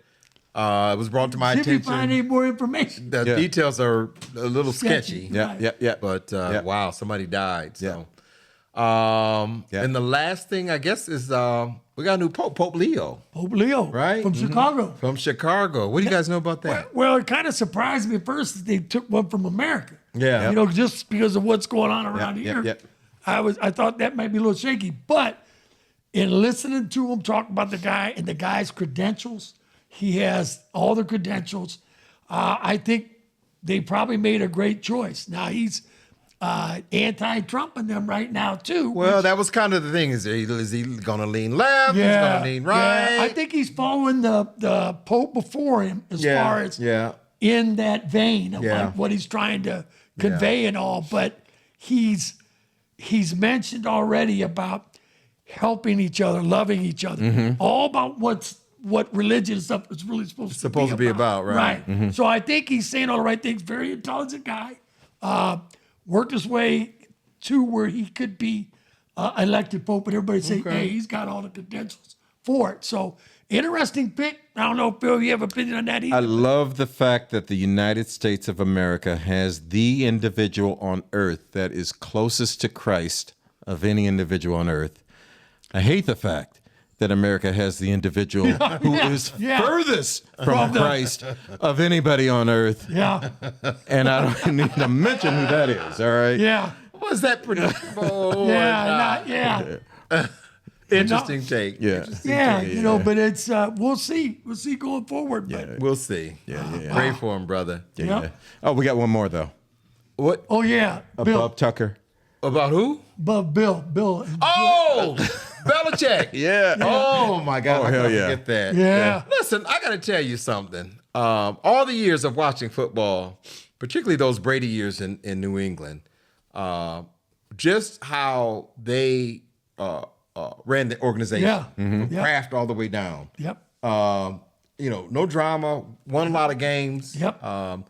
They had a certain type of athlete that they would only accept. And, I Yep. mean, the whole deal. What the hell happened to Bill Belichick? This guy's in this young girl, and she's like running his interviews, and I'm just surprised that he lost a little bit of credibility with me on this. Yeah. He might have gained some of it. I don't know. You know? Hey, buddy, A good one. I don't know because I'm like, damn, old Bill ain't as stone-faced caveman as he I mean, looks. I just thought Bill would be in control, and he's just sitting. Well, You see that anyway. picture of him on the beach holding her up with his feet? yeah. What is going on? What is that? Bill? What is that? First of all, how old is Belichick? 73. Yeah. 73. Okay. Which means, because she's 24. Right. Yeah. So I did the math. When he was 58, 15 years ago, this girl was 9 years old. All right? 58 and 9.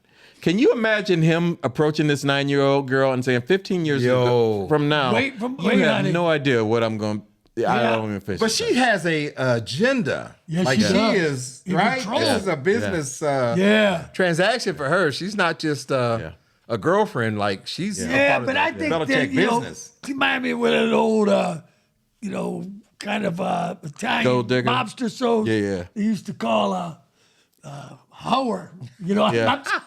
I'm sorry, but man, it's like she's Howard. What did they call the girlfriends in The Sopranos? They had a yeah, separate they're- name for them. What was it called? I've been watching that lately. You're No, damn, was it Gordon? No. you're Oh, God. you're Gamaz, yes, Gamaz, something like that. yeah, I just started watching that again. but I mean, I hate to say it like that, but it looks like she does. Like she has such an agenda, and I'm going, I don't know what she's got over Bill, So- man, but damn.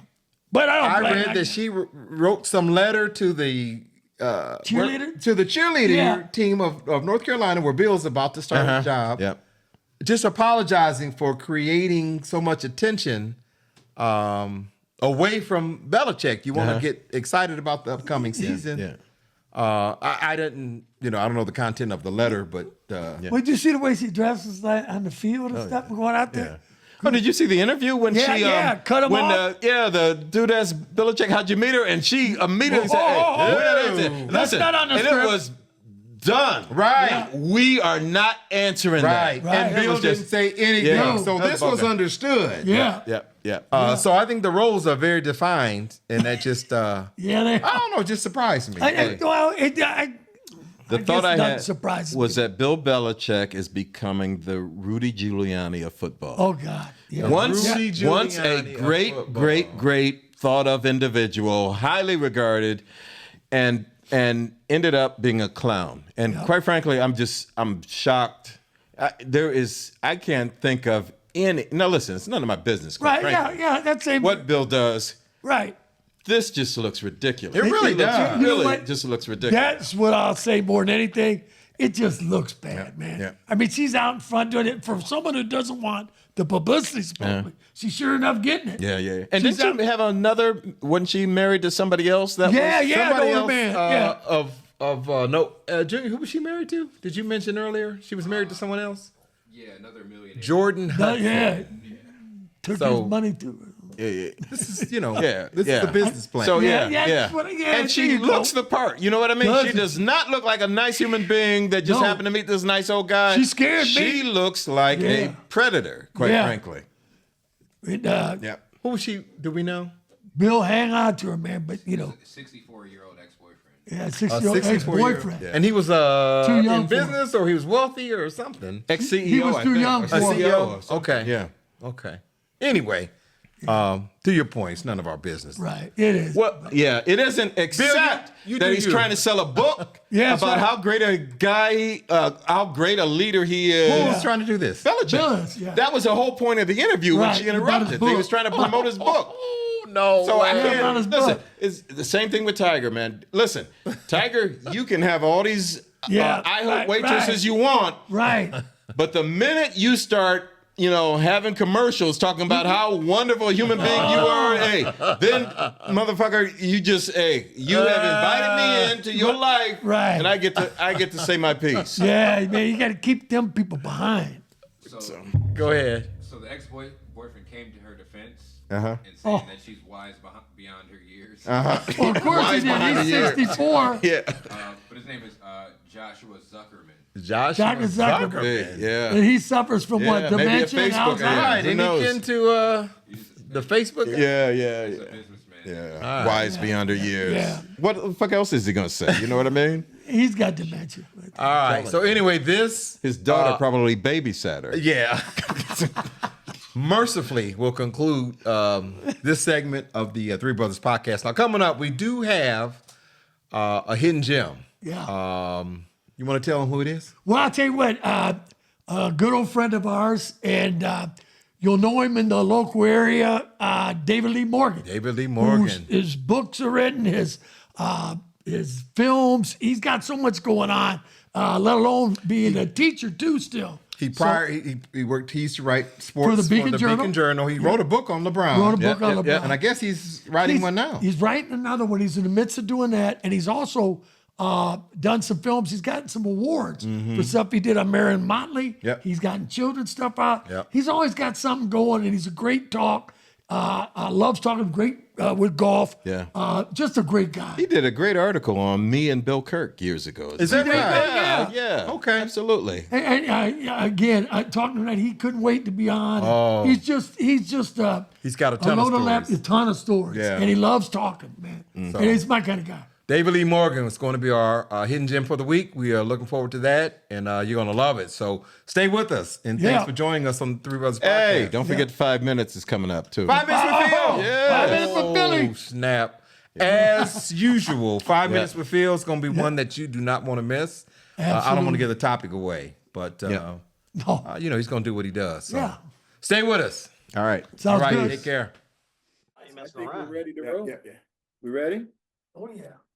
Now, David, listen, I'm the old man in the group. So I've known you, I think, for 20 years. Right. But I can't remember where we would have met. You wrote an article on me and Bill Kirk years ago. Right. I think I was in one of your books, even when you were, I can't remember. I think it was like the high school heroes, right? Yeah. Exactly. Yeah, it was high school heroes, and I forget. It was that's it. I did an article. That's what it was. I did an article on you guys about growing up, on the West Side and going to Yale together, and then the University of Akron put together a collection of all of the stories that I wrote in the Beacon that like either won awards, and that was one of the ones. So that book was like just a collection of all of the articles that I wrote. Okay, gotcha. And and that's how I met you guys. And I think Alan, right? Alan? Yeah. Yeah, I think Alan, I think I kind of met you guys or Alan, because Alan wasn't living here, correct? No, I wasn't. Phil. Phil, yeah. Maryland. Now I'm gonna give you a quick Right. story. See if you remember this. The Corey Stringer Memorial. Yeah. Jay had invited me down. We did the golf outing. We stayed Right. at Holiday Inn or Yeah. something. But we piled into your car, your convertible that night, and just hit the streets. What was the chicken place? And it was freezing The cold, chicken and you had the place, right. convertible. But Yeah. we had been drinking. We were just out, just wilding, just Yeah. riding the streets of Warren. Yeah. Hey, didn't we go to Buena Vista? Corey Stringer Memorial. Yeah, I think we went to the Buena Vista. We went to see Nick Francos. Yeah. What's the name? So that's when I met you. Yeah. Okay, I got you. Yeah. That was a great time, too. Yeah. Unfortunate, but that was a great time. Yeah. Yeah. I think was that the first year? That was, that's what Fortune Steve ran and everybody ran that. Yeah. Yeah. You kind of turned us on to Warren in the whole area. Yeah, because you knew the area. But that's funny because I'm going to talk about this. I don't know whenever you guys are ready to start, but like, Yeah, let me do We are starting. Let me do a all quick this stuff intro. is good. oh, okay. Do a real quick intro. So first of all, thank you for joining the Three Brothers podcast. Oh, it's my pleasure, man. My honor. Yeah, this is edition number 8. number 6. No, I it's think. six. Okay. I think it's 7. We're old, Six. man. No, Sit this- on. it's- I've done the table talk for 6. Okay. And this is the hidden gem for 6. Okay. We'll So go, the hidden we'll- gem for this week, and we are just thrilled to death to have David Lee Morgan Jr. So let me give you a little bit of background before we formally introduce. And he's David talking Lee. to our audience, not to you. Gotcha. Yeah. David Lee Morgan is an American sports writer. He's an author. He's a teacher. He is also a motivational speaker. He has worked at the Warren Tribune Chronicle, the Raleigh News and Observer, the Youngstown Vindicator, the Binghamton Press and Sun Bulletin, and also, as we know him, from the Akron Beacon Journal. He was also a reporter for WYTV, Channel 33 in Youngstown. So he has a very distinguished 15 years in journalism. Now, journalism, Actually, more than that. It's over 30. Over 30. Yeah, I was thinking 15. Yeah. Okay. And yeah, that's an old bio. That's an old bio. Okay. All right, so bring us up to speed. Yeah, let me tell you, and I appreciate that. Basically, I worked at the Vindicator. Well, let me start. I worked at the Warren Tribune, the Vindicator, and then I worked in Raleigh, North Carolina, at the News and Observer. Worked in Binghamton, New York. That's when I was covering minor league baseball. And then I came back home and worked in TV for a minute, which we'll talk about later because I didn't like TV. I've done it. I was a TV reporter, but I just didn't like it because I'm a print guy. Right. I'm an old school. You guys will relate to this. I grew up. I'm maybe about 5 or 6 years younger. Maybe I'm not sure, but we're in the same kind of era. And I grew up watching all those 7 Oscar Madison. Odd Couple, and so I would watch. And I loved Oscar. I loved Oscar Madison. I thought about that. Exactly. And so I grew up on all of that. But TV just wasn't me. So I went back to writing. So I grew up in Warren, but that's just my background, but I've been doing it since I was at YSU in the 80s. So I started writing at the school newspaper, the Jambar. That was like in 89, 90. That's how I met Coach Tressel. I've known Coach Tressel since 86, actually, and we could talk about that a little bit. But so I've been writing since the late 80s. Yeah. And you are an expert at that now. You are a master of retro TV. Whenever you see your post, man, you know all that. And I love that. You may not like doing TV, but as far as watching, I go, oh man, Dave knows all the old series and stuff. But you know why? It's because I have older siblings. So my oldest sister, I think she graduated from Harding, I want to say in like 77, 78. And then my brother graduated in 80. So I grew up, I was kind of always like having to fend for myself. So they were just older. So I would just go up in my room, turn on my TV, put up those antennas, and I would watch like Johnny Carson. I would watch like the Mod Squad. I would watch Streets of San Francisco. I would watch Mannix. Like all of that stuff. And so that pop culture really, here's the thing, that pop culture really, you don't realize it till later in your life that how influential pop culture can be, how it helps you develop your writing, how it develops your imagination, characters, all of that stuff. You don't realize it until you become an adult. And then that stuff that was in your that you kind of just picked up, then it just comes out. Yeah. See, I wanted to ask you about that. I want to say, what got you into the writing thing? Because again, you're so knowledgeable of TV. You didn't like TV as much, but what got you writing? Well, I kind of sent something to Philip, or was it Alan? I mix you guys up all the time. You and I. It's Alan. You and I. Hey, yeah, because I know Bernie mixed you guys up all the time. All the time. Yeah, but this is how I wrote this down. I said the first thing I wanted to talk about was like community, because this is how I really started. So, like I said, when I was growing up, guys like y'all, I'm telling you, people like y'all were people I looked up to when I was a kid, like in Warren, in my neighborhood, like the Tyrone Hicks, who was my cousin, the Browners at Warren Western Reserve, John Henry Ziegler, all of these dudes, because when we were growing up, you know how it was back then. It's not like it is now. So those high school football players were like your legends. Yeah. They were your legends.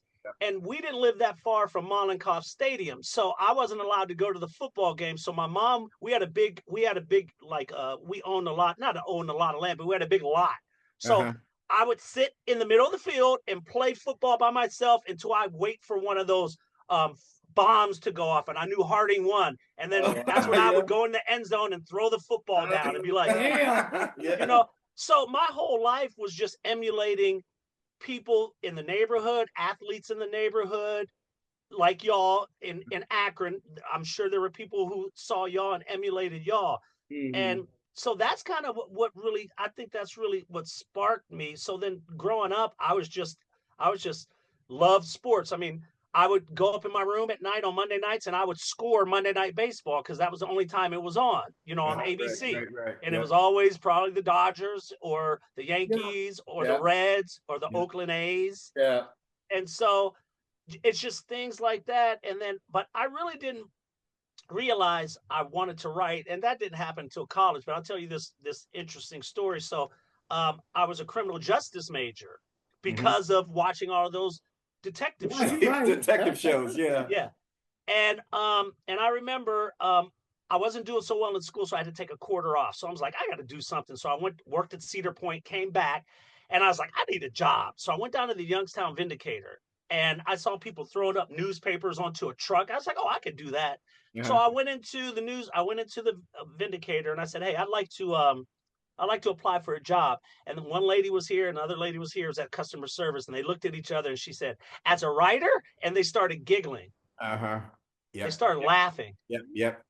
I think that was my moment. That was like the moment that changed my life, because I said, you know what? They don't think I could be a writer. So I changed my major from criminal justice to professional writing and editing. It took me another 3 years to graduate. So I was there for like 7-8 years. But that was the thing that changed everything. That was your fork in the road. Yeah. Really. Oh, that's outstanding.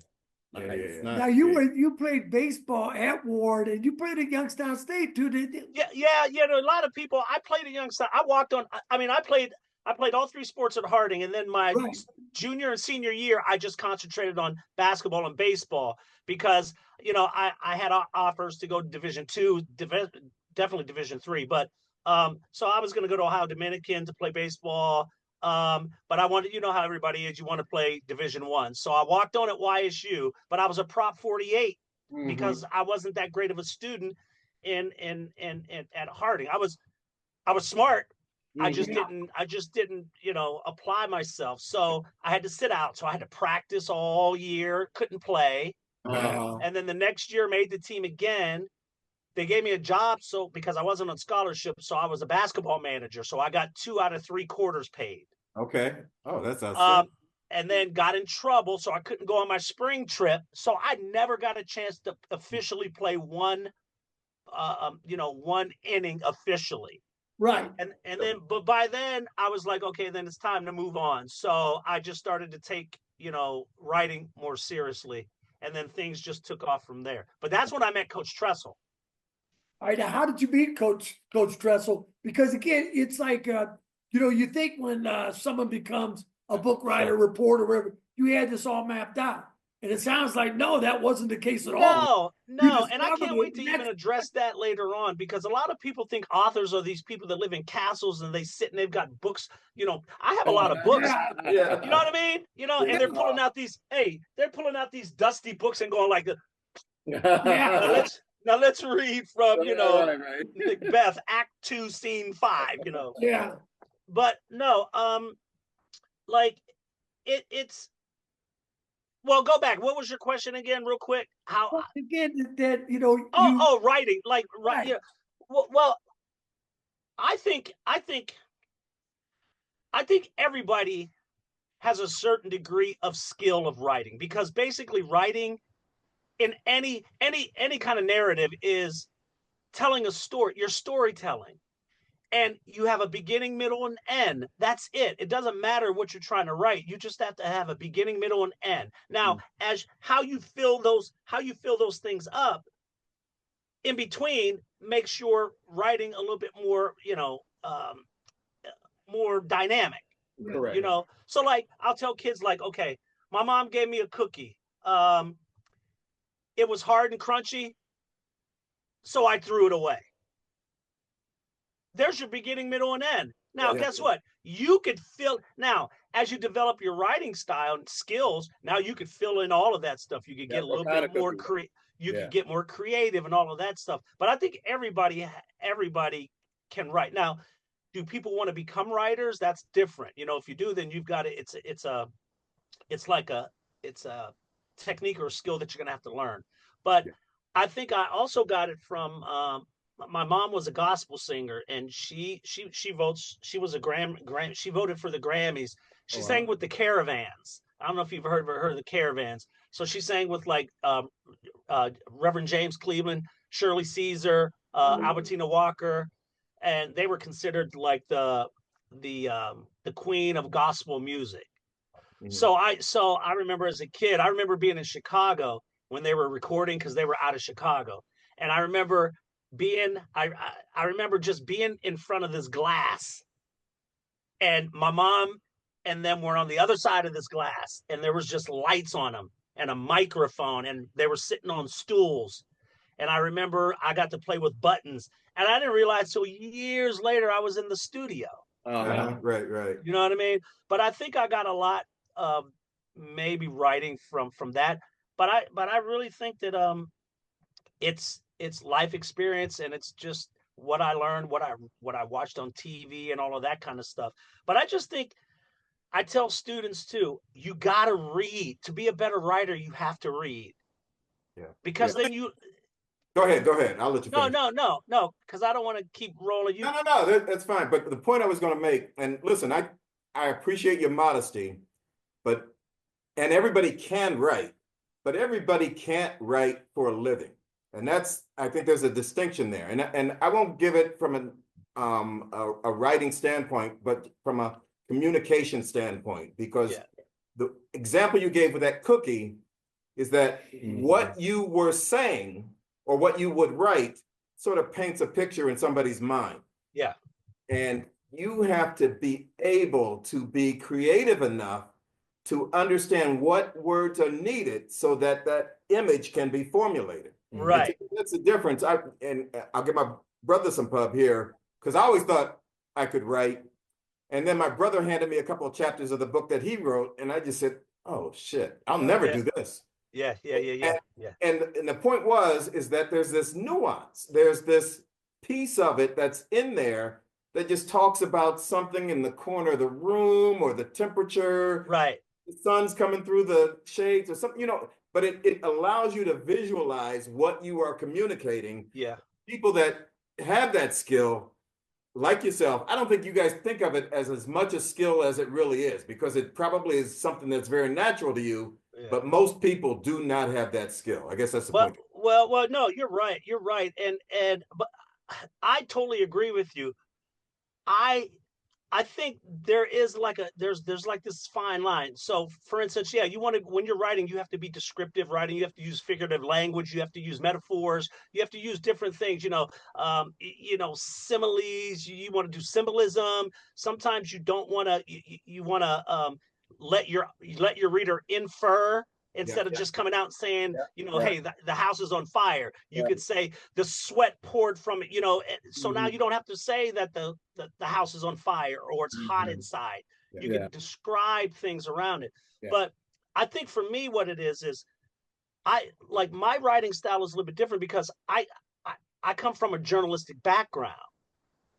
You know what I mean? So like my major was professional writing and editing. My minor is journalism because I wanted to be a sports writer. So being a sports writer, being a journalist, you're taught the who, what, when, where, and why. You're taught the pillars of what journalism is. Who, Jay Brophy, what, played for the Miami Dolphins, when, in the blank, what did they do? So you have that basic foundation. But then what I always tried to do was I tried to kind of deviate or just separate myself from all of the other journalists who were going to write that same old who, what, when, where, and why story. And then what I tried to do was use my background from like streets of San Francisco and, like use certain words or phrases that I heard back in the 70s and things like that people were like, wow, where'd that come from? And so, and then I used to try to infuse all of that into my writing as a journalist. So now the stories have way more depth than just the who, what, when, where, and why, how many scored this points, how many scored that points. And I'll tell you a technique that I always did, and just to make my stories always different. Like when I was covering the Cavs for the 1 year, like what I would do was like, and I covered it when Jordan was still playing and Kobe and all of them. So, you know, after a game, when you're in the locker room, right, and Jordan comes in or whatever, and they're in showers and you're on deadline and everybody's at the mic, everybody's right by his locker, and you see all of those mics, ESPN, CNN, you know, you see all of those flags on the mic, and we're waiting and waiting. So they'll ask the basic questions. Hey, you know, they tried to double team you in the second half. What did you guys do? Well, we tried to kick the ball around, blah, blah, blah, blah. All right, everybody got their piece, and then they'll say, okay, everybody wrap it up. We got to go. And as we're leaving, I'll say, hey, Michael, it looked like in the third quarter you were looking for Dennis Rodman to come around and pick da-da-da-da-da-da. And he's like, oh, yeah. He's like, oh, yeah, we saw that at the last timeout. So now that's my angle. Nobody else got it because they already left. So now the next morning on ESPN or wherever else, you're getting kind of that same story that everybody else did. But I just needed that one little quote that was different. So now my angle of a story is completely different so I always tried to write a different angle than everybody else was going to write. And that's why my stories, I think, were somewhat like unique. I tried to make them unique most of the time. Well, I think with all the media you got, print or TV or whatever, that's the problem. You run into the just formulated stories. Yeah, you know, someone picks up, it's the same thing over and over. I like to have different angles or something that I didn't know about either what went on or not. It's too easy. It's like beating a dead horse with 24/7 news now. And I mean, you can only read or hear it so often. Well, today they're not even. It doesn't seem like they're even checking punctuation or misspellings or anything like that. There are so many errors in what you read nowadays. It just seems like, you know, there's a bunch of interns that are just pushing this stuff out because you got to get it out. Yeah, you just got to get it out fast. I think that's when I saw the writing on the wall. I remember it was the start. I can't remember what year. It had to be 2009 because I left in 2010, but it was maybe the 2009 football season or maybe the 2008 football season. And I remember, you know, we had phones at the beginning. They said, okay, and I was at Hoban. I remember. He said, okay. So one of my editors said, okay, David, so what you're going to do is this thing called Twitter, right? That's what they said. So you're going to tweet every time there's a score, you're going to tweet it. So just write, you know, Manly touchdown, Brophy kick. 7-0 Hoban. Yeah. So they said, you're going to do that. Okay. And I was like, oh, okay. So I was doing that. And then they said, okay, after the game, write like maybe a 5 to 10 inch story so we could put on the web. Wow. And then right after that, push send. And then go get your story for the paper. It just seemed like this whole thing was inverted now. Because in the past, you were just writing for the newspaper. Right. But now you were writing for this thing called Twitter. Then you were writing for the internet. And then you were writing for the newspaper. And I thought, you know, I was like, man, this is kind of like, I don't know about this, you know. And so it wasn't long after that I was like, okay, I see journalism and newspaper going in a kind of a different direction. So that's kind of when I kind of got out. But you're right, it's just quick. What can we get out quick? There's nobody's, I don't think there's, I'm sure people are fact checking it, but there's it's one source, if any. Right. You know, stories aren't, you know, they're not sourced. And so now and that's why you're getting all of these wild stories sometimes from these outlets that really, you know, are just trying to get, you know, clicks and stuff. Exactly right. Yeah. It is a shame. Wanted to ask you about your the children's books that you've written. Where did that come from? Well, it came from the publisher who published my Mary and Motley book, and that's a great story. Yes. But what they asked me, they said, hey, we've got an idea to kind of talk about publishing a children's series on Black trailblazers who this younger generation may have heard of, but a lot of them have not. Yep. And it was a series to kind of, keep those legacies and those trailblazers names alive, because with what's going on now, Right. it's Lose it. important to keep those names out there, because the Jackie Robinsons, Jesse Owens, the Wilma Rudolphs. A lot of people don't understand the impact that they had on their particular sport, and how it opened the way for a lot of other, if it wasn't for like the Marion Motleys, which we could talk about a little bit later, but if it wasn't for Marion Motley and him and the other four integrating pro sports in '46, the NFL may not have it might have been even longer. It might have been the '70s or the '80s or '90s. Well, maybe not that long, but who knows when blacks would have been able to, fully, come into the NFL had it not been for them. You wouldn't have the Doug Williams who I wrote about. Yeah. So I think that was important, because when I was growing up, you had Jesse Owens, but like when I was in the library, when I was a kid in the early '70s, my favorite book was A.J. Foyt. Because it was always in there. Kyle Rote Jr. Those dudes from the Superstars. Exactly. So that was strange, but I love it because it's getting kids the opportunity to read about people who look like them. And it's easy to read, and because if they don't understand that generation, they all think football, baseball, all these sports just happen. They've just always been here. Yeah. Now, do you think that could possibly be part of a curriculum, or is that? Yeah, well, the books are primarily going to be for libraries, or what do you think? Yeah, well, it's a lot of the publisher, they kind of deal with a lot of school districts, so the books are in school districts, and at the end of the book we have there's a curriculum. So there's like a little map that shows like a geography, like what parts of the world or the country did this athlete kind of make their mark. There's like 4 multiple choice questions, there's an open-ended question, and then there's a quiz at the end. So yeah, it's part of a curriculum in the back, but I think it's a great series. It just came out in 2024, so I think it's important for young people to read. Black or white. My concern about that is for what you're just saying, with them getting rid of diversity and everything else, is those books going to be maybe not allowed, or are they going to be judged or put out of there? Because it's sickening, but that's kind of what we're looking at, censorship.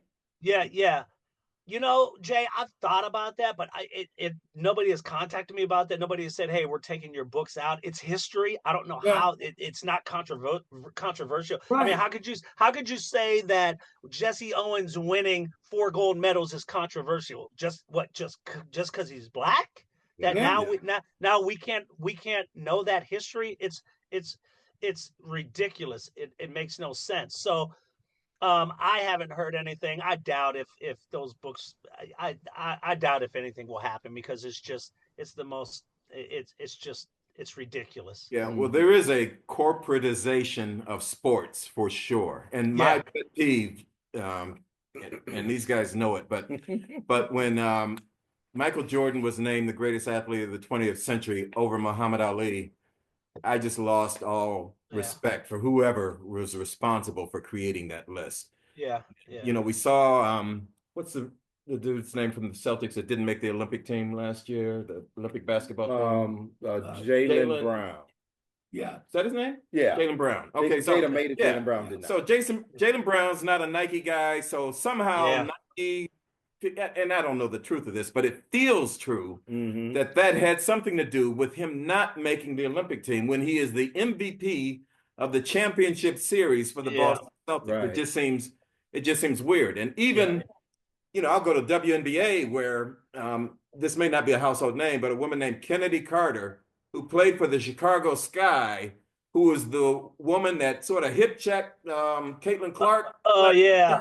Put her on the floor. Yeah. The leading scorer for Chicago last year. She is out of the league this year. Oh, is she? Yeah, she's out of the league. So Chicago didn't re-sign her, and nobody picked her up. Wow. So listen, WNBA, there really is a lot of talent there. It's very, very, there are a lot of good people that didn't make it, but she's Yeah. a leading scorer on the team that didn't score well. Right. Yeah. It just seems strange that that it would be that way. And I think listen, I said it 2 years ago that I think Caitlin Clark was going to be the savior of the Yeah. WNBA. She's just Yeah. that good and that fun to watch. Yeah. Yeah. So this isn't on her. But the fact that she could be viewed as somebody that was sort of spiteful of Caitlin Clark, and that sort of got her out of the league. Yeah. It's the same thing with the 5th round draft choice for Shedeur and all that stuff. It's just Yeah. I think sometimes rivalries are manufactured. I think the whole that poll that just came out where they voted the guy for Indiana as the Tyrese Halliburton. To me, that's just manufacturing rivalries when they do things like that. Yeah. And it's good. And it's good for TV. It's good for It is ratings. good for TV, right? Yeah. The Magic Bird, the girl that hip checked Caitlin Clark. Those are organically developed rivalries. Right. That's good for TV. Yeah. And it creates interest. So yeah. Plus, it's 24/7 now. So Yeah. Stuff that wouldn't be stories years ago are Yeah. stories now because they need filler. Yeah. Go ahead. No, go ahead, Jay. No, that's my reason that I don't like ESPN and them as much. Because the talk shows, if it's McAfee, if it's Stephen A. or whatever, I get tired of it. Right? Just finding another thing to abuse, another thing to bring out, to find stories. And again, maybe someone wants to hear that, but I don't. After a while, it gets to be too much. Yeah. I mean, when we grew up, ESPN was it was in its infancy. You know what I mean? It was, but like now, you're right. It's way too much.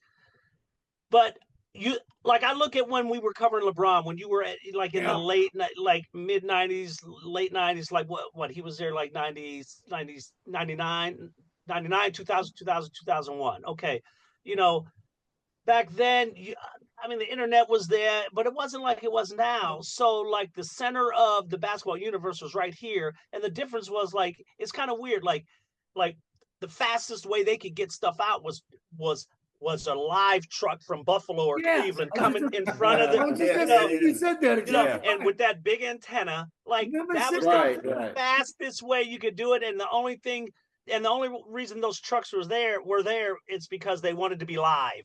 Yeah. But it wasn't like an hour broadcast. It was just it was broadcast on a 6:25 news sports newscast spot, and it was only for 5 minutes. You know what I mean? So, and now it's complete. You think about how recent that was, how long ago it was, but how really fast it went from a live truck lining Maple Street to now this stuff all over the world.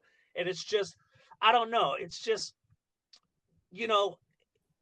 it's part of what I was talking about, being on TV and being able to develop and write stories and take time and get sources and interview people, that's lost almost, it seems like. Right. Do you find that in teaching that you have a way of doing that, or it's a way to kind of communicate that way that you could get more involved with the kids and tell them all the integral parts instead of just the keyboard, flip the ESPN and all this stuff goes on? Does that have anything to do with your love of teaching, or is it something else with that? Well, I want to make sure I talk about technology, but no. What happened was when I kind of decided I wanted to get out of newspaper, but I still wanted to, be involved with people because I'm a people person. What happened was, so a sports writer, things don't happen during the day, so we would cover a lot of stuff at night. So during the day, I had a lot of time. So I had friends who were teachers who would say, "Hey, can you come into my class and talk about, the process of writing? How do you write? what's the easiest way to develop sentences or ideas and all that stuff. So I would go visit schools during the day. And the more I went into schools, I'm like, man, this is so much fun. The kids are engaged. And really, when you come in and bring this, Yeah. now you've already got a captive audience. Yes, right. So now you could bring this and say, okay, how many of you think you're like LeBron James? Oh, no. I say, actually, you are. How many of you play AAU? How many of you have a single parent? How many of you have friends that you love like family? Now you're starting to show them that, hey, you're like LeBron in a certain way, how he grew up. You know, they may not have money, they may be poor, whatever. So I was able to, you know, that's what was great. So the more I would do that, the more I realized that, like, if I could bring something like that into the classroom, capture their attention. Now talk about how important education is, reading is, making sure that you don't listen to your boy right here saying, oh, you're trying to be white because you're trying to learn, and trying to take a kid, one or two that you know might want to do something, but you could tell by the body language that that they want to talk to you, but dude is pulling them down. Afterwards, you say, hey, can I sign this book for you?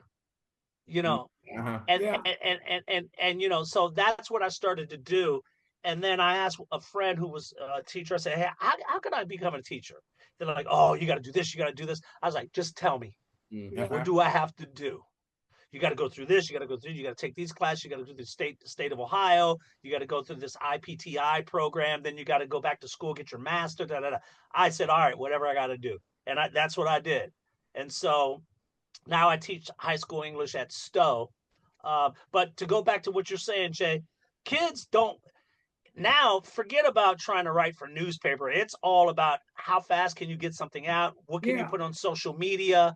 What kind of blurb can you get out just so that stories aren't developed like they used to be, you know? And so it's kind of different. I'm an old school dude. I don't know all of this technology. I don't know how to edit. I don't know how to do all of this. I know how to do it to a small degree. But if I have a platform where I could write and then post that, now click that link. Now, if you want to read something, there it is right there. Yeah. I wanted to ask you about sports journalism, specifically the Skip Baylesses, the Stephen A's, and how they have to assess individual players. And it almost invariably comes with criticism, right? Yeah. As someone in the field of journalism, and you know, you've had to write your share of articles and do your share of interviews and do your share of assessments as well. How do you view what they do? I've always, you know, I used to love watching Around the Horn and all of that, you know, when Woody, what's his name? Woody Page. You know, and like guys like Chris Broussard, because I worked with Chris at the Beacon Journal, worked with Brian Windhurst at the Beacon Journal. Those are great guys. And I'd love to talk about them too later. But I don't know, like back then it was fun to watch because it didn't seem like it was so, there was like this antagonistic kind of, you know, it was just fun to hear what they had to say about that. And it wasn't always negative. And now it just seems like it's always just so negative. And it's so like, and it's funny. After every series, there's a GOAT. Like now they're all over Donovan because Cleveland didn't get, you know, he has a second round. But had they come back and beat Indiana, I'm sure they would have got on Halliburton, right? Oh, yeah. He can't finish so in every series, they pick out a villain and they kill him. Yeah, I mean, like, in your opinion. Yeah, no, I absolutely. Hey, you could win and you're still a villain because think about some of the talk radio, like the Cavs are winning or the Guardians are winning or when they were the Indians, whatever, and they're tired of like having positive stories. Exactly right. So it's like, hey, like they'll put like, what do they call those? They'll put these polls up. Would you want the Browns, if the Browns could trade Nick Chubb and so-and-so right now? Now, you know, and I mean, this may be a bad analogy, but let's say we're 7-3. They'll find something to say, hey, would you want to trade so-and-so right now for the second half of the season? Why? We're 7-3. Right. Why even bring that up to talk about it during drive time? Well, you know, I think that's the thing, though. We live in a negative society. Yeah. Right now, negative news sells for sells, some man. reason. It does. And Yeah. for some reason, we love to tear down our heroes. We love to find fault with everybody. Again, everybody makes mistakes and all. Yeah. But Yeah. I swear, it's like the trend has been going for some time. But it's Yeah. like we always find the negative part of the story instead of staying with the good and let it be the way it is. Right. And the Which is funny what. part, go ahead, I'm sorry. No. I was just gonna say the funny part is that very few people in this world work as hard at their profession as athletes do at their profession. Those guys practice, they prepare, they lift weights, they study film. It is, they treat their bodies like, monuments. I mean, they are absolutely at their very peak with regard to what they're doing, which is their job. Yeah. But it's remarkable. You talk about the criticism like Garland, even if you're hurt, Yeah, right. it doesn't absolve you of being criticized. And it's just a shame. And only one team ends the season feeling good about it. Yeah. But you know what, like you were saying, but it doesn't matter because you know what? Critics will say, like you said, those guys, think about the type of skill and talent you have to play at that level. Like a Jose Ramirez, right? Who I mean, he's facing these dudes throwing 100 miles an hour from the left side, knocking them out, from the right side, knocking them out. I mean, how can you be that consistent from both sides of the plate for that long? I mean, but people will say, oh, well, that's why he makes all the, and so that's their way of saying, who cares? If he doesn't do it when I want him to do it, then he's a loser. He's a bust out. And he's making all of this money. It's kind of interesting because like when I was covering LeBron, I remember this, I'm writing another book that's coming out in 2026. In the fall of 2026. So I had to do a lot of research from some of the stories that I wrote before. And I remember being in Philadelphia when St. V was playing Strawberry Mansion and they were playing Maurice Rice, who was about to break Wilt Chamberlain's scoring record in Philadelphia. So I'm watching, and Jay, Chris Bellman. I'm watching Chris's More Than a Game because he did that documentary. And I'm sitting on press row. And right behind me is Stephen A. Smith. Wow. Because he worked before he was on TV, he worked for the Philadelphia Inquirer. So I had to pull his story. And it's funny. And this is absolutely no criticism at all. But it's kind of cool to read what he wrote back then as a whatever-year-old writer, assessing LeBron as a high school player. And then flash forward and seeing how just wow. Right. Like, and it's not good or bad. It's just, right. LeBron was in the infancy of who this kid was. Yep. How people were covering him. Like Bill Plaskey, when I went out to LA, when they played out at Pauley Pavilion, Bill Plaskey, who was always on around the horn. With the LA Times. He eviscerated St. V and Drew in his article the next day. Really? They're being exploited. They're arrogant. It was all of this. But then when he comes into the NBA, it's a whole, his rookie year, it's a whole different kind of attitude toward him because he did what people doubted he would do. You know what upsets me about that when you're saying that is when I hear these guys, the talking heads on ESPN or whatever it is, they change their mind or their stories as the stories go. And I want to say, you know what? I remember you last year telling a completely different story or being wrong, but they don't want to admit it or they don't bring it up. And I'm like, that's kind of BS because you just follow the trend now but hey, you were on the other side back then. Yeah. You know what? Yeah. That's not even sports culture. That's now American culture. That's true. Nobody admits that they're Yeah. wrong. Yeah, anymore. yeah, It's just the I way get it it, and they think that people's memories are really short. So Right, exactly. you know, and for the most part, it is because the news cycle is so fast. I mean, it's not 24 hours anymore. Right. It's like Right. it's hour by Yeah. hour, Yeah, half that's right, hour that's by right. half hour. Yeah, Yeah. So you could quickly change. You could quickly change the news cycle. I mean, think even in well, I don't want to talk politics, but just in anything in entertainment, you know, there could be a story of Taylor Swift or something from and then all of a sudden something else happens, and then that's not even a story anymore. It does. Right. Right. You know, I was going to ask you about LeBron. It's funny you brought that up because I heard Bird a couple of weeks ago saying how people are going to miss LeBron when he's gone. Like he doesn't understand all the criticism and they're not spending enough time appreciating what he's doing while he's here. I agree. And so it was a good point. But I was going to ask you because you had mentioned another book coming out on LeBron. You did write a book on LeBron a few years ago. Well, no, well, actually, I've written 2 books on LeBron. The first book came out in 2003, and it came out right. It's the first book. It came out right before a week before they played Sacramento out in Sacramento. Right. Okay.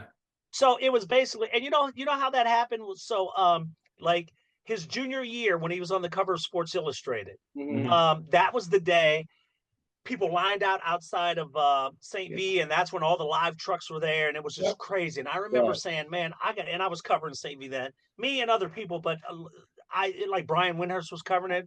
But I kind of covered most of the games. Mhm. So I was like, I should write a book about this because I got to chronicle this. And I remember going to some people who I worked with, and then Sheldon. You guys remember Sheldon Ocker? Sure do. Okay, so Sheldon had the big fro. He's from the West Side. He went to Bookdale. Yeah. Did he? Yeah. Yeah, he lived on the West Side, went to Bookdale, Yes, he did. and then they moved, and then John Mocker. Yeah. Yeah, he was a Yeah. Because Okay, I do remember I think that because that West Side over at Dorchester, all of that area was a beautiful area. I mean, it still is, but I guess that was the place because out in Fairlawn wasn't even developed yet. Right. Yeah. So Sheldon, I went to Sheldon. Sheldon was a great guy. He let me cover the Indians for him in all the playoffs. I covered the World Series. But I said, Sheldon, I want to write a book about LeBron. And he said, David, and he talked like this. He said, David, that's a great idea. He said, but you know what? Why don't you wait until nobody's going to want to read about a junior in high school? Why don't you wait till his career's over, high school career, and then write it then?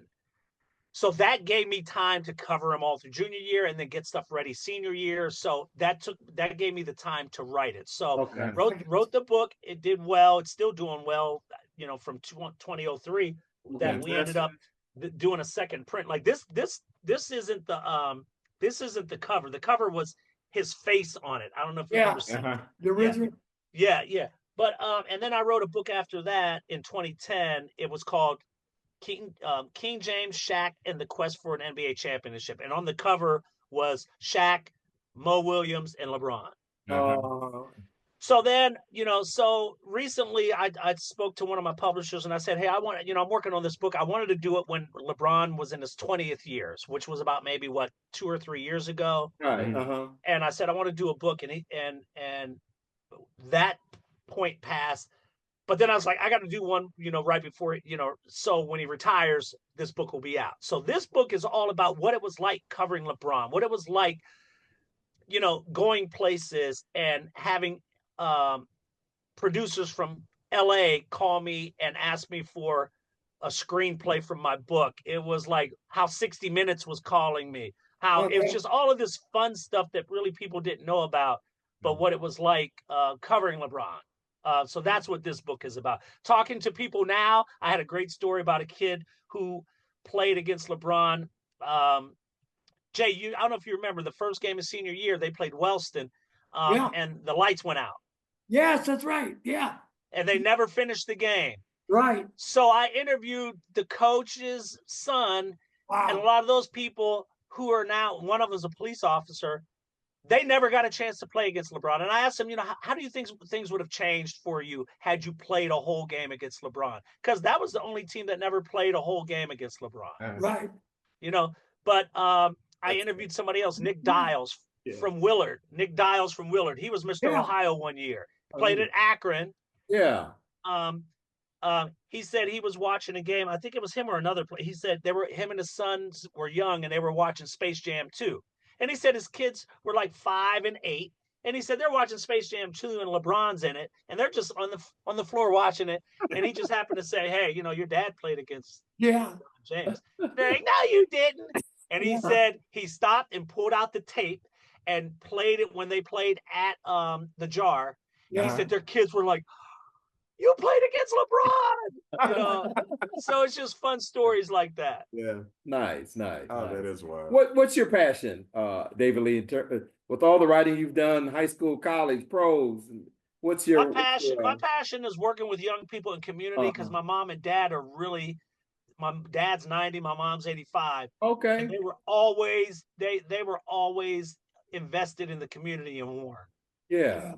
So I mean, and then growing up in church, so it was like we were always doing stuff. We were always, hey, go take this plate over to Miss So and So. Yeah. You know what I mean? Or go to the church and go cut the grass. That grass in the back behind the,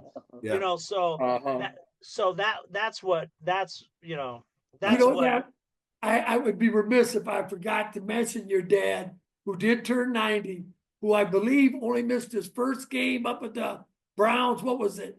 Last year or so? Yeah, it was on Christmas Day, and they played on the 29th. So I was hoping to try to get him to a game because he went to high school with Paul Warfield. Him and Paul Warfield are good friends. Like Paul wrote in my Marion Motley book, he wrote the foreword. And I was like, "Hey, Dad, will you talk to Paul? This was a few years ago when the book came out." He said, "Well, he'll be in town." So we hooked up with Paul. We got him. He's in the Marion Motley documentary. But my he was the one that taught me. He went to Miami of Ohio for 2 years, couldn't finish because he had to go to the service. So he went to Germany, and then when he came back, he started working at Packard Electric. But very smart dude. I mean, very smart guy. He played baseball at Miami, and then he played baseball in the service. So yeah, that's my passion. That and smooth jazz. Okay. Yeah. But I don't know what else to say. But I will tell you, y'all, and I say y'all like that. Your age. You guys doing what you did, young people like me looked up to y'all because I remember going to Harding games and looking up there, that old, like it'd be Steubenville, Cuyahoga Falls, those banners. Yeah. Barberton. Yeah. And I would go to those games and think, like when Barberton would come into town, I thought I was watching the Globetrotters. Yeah. Absolutely. They had those purple pinstripes. Yeah. What were the They brothers' came in names? waves. The Bodner boys, Carter Scott. The big Paul Hireman that played at Michigan. Oh yeah. Oh, they came in waves, buddy. Yeah. And that's what I miss. I miss Confunction. I miss Brick. Oh, we saw them in Cleveland Coliseum. Right. And I swear, every time I listen to Only a Schoolboy Crush, I think about people like Jay and y'all, because that's the music my brothers and sisters were listening to when I was in elementary school.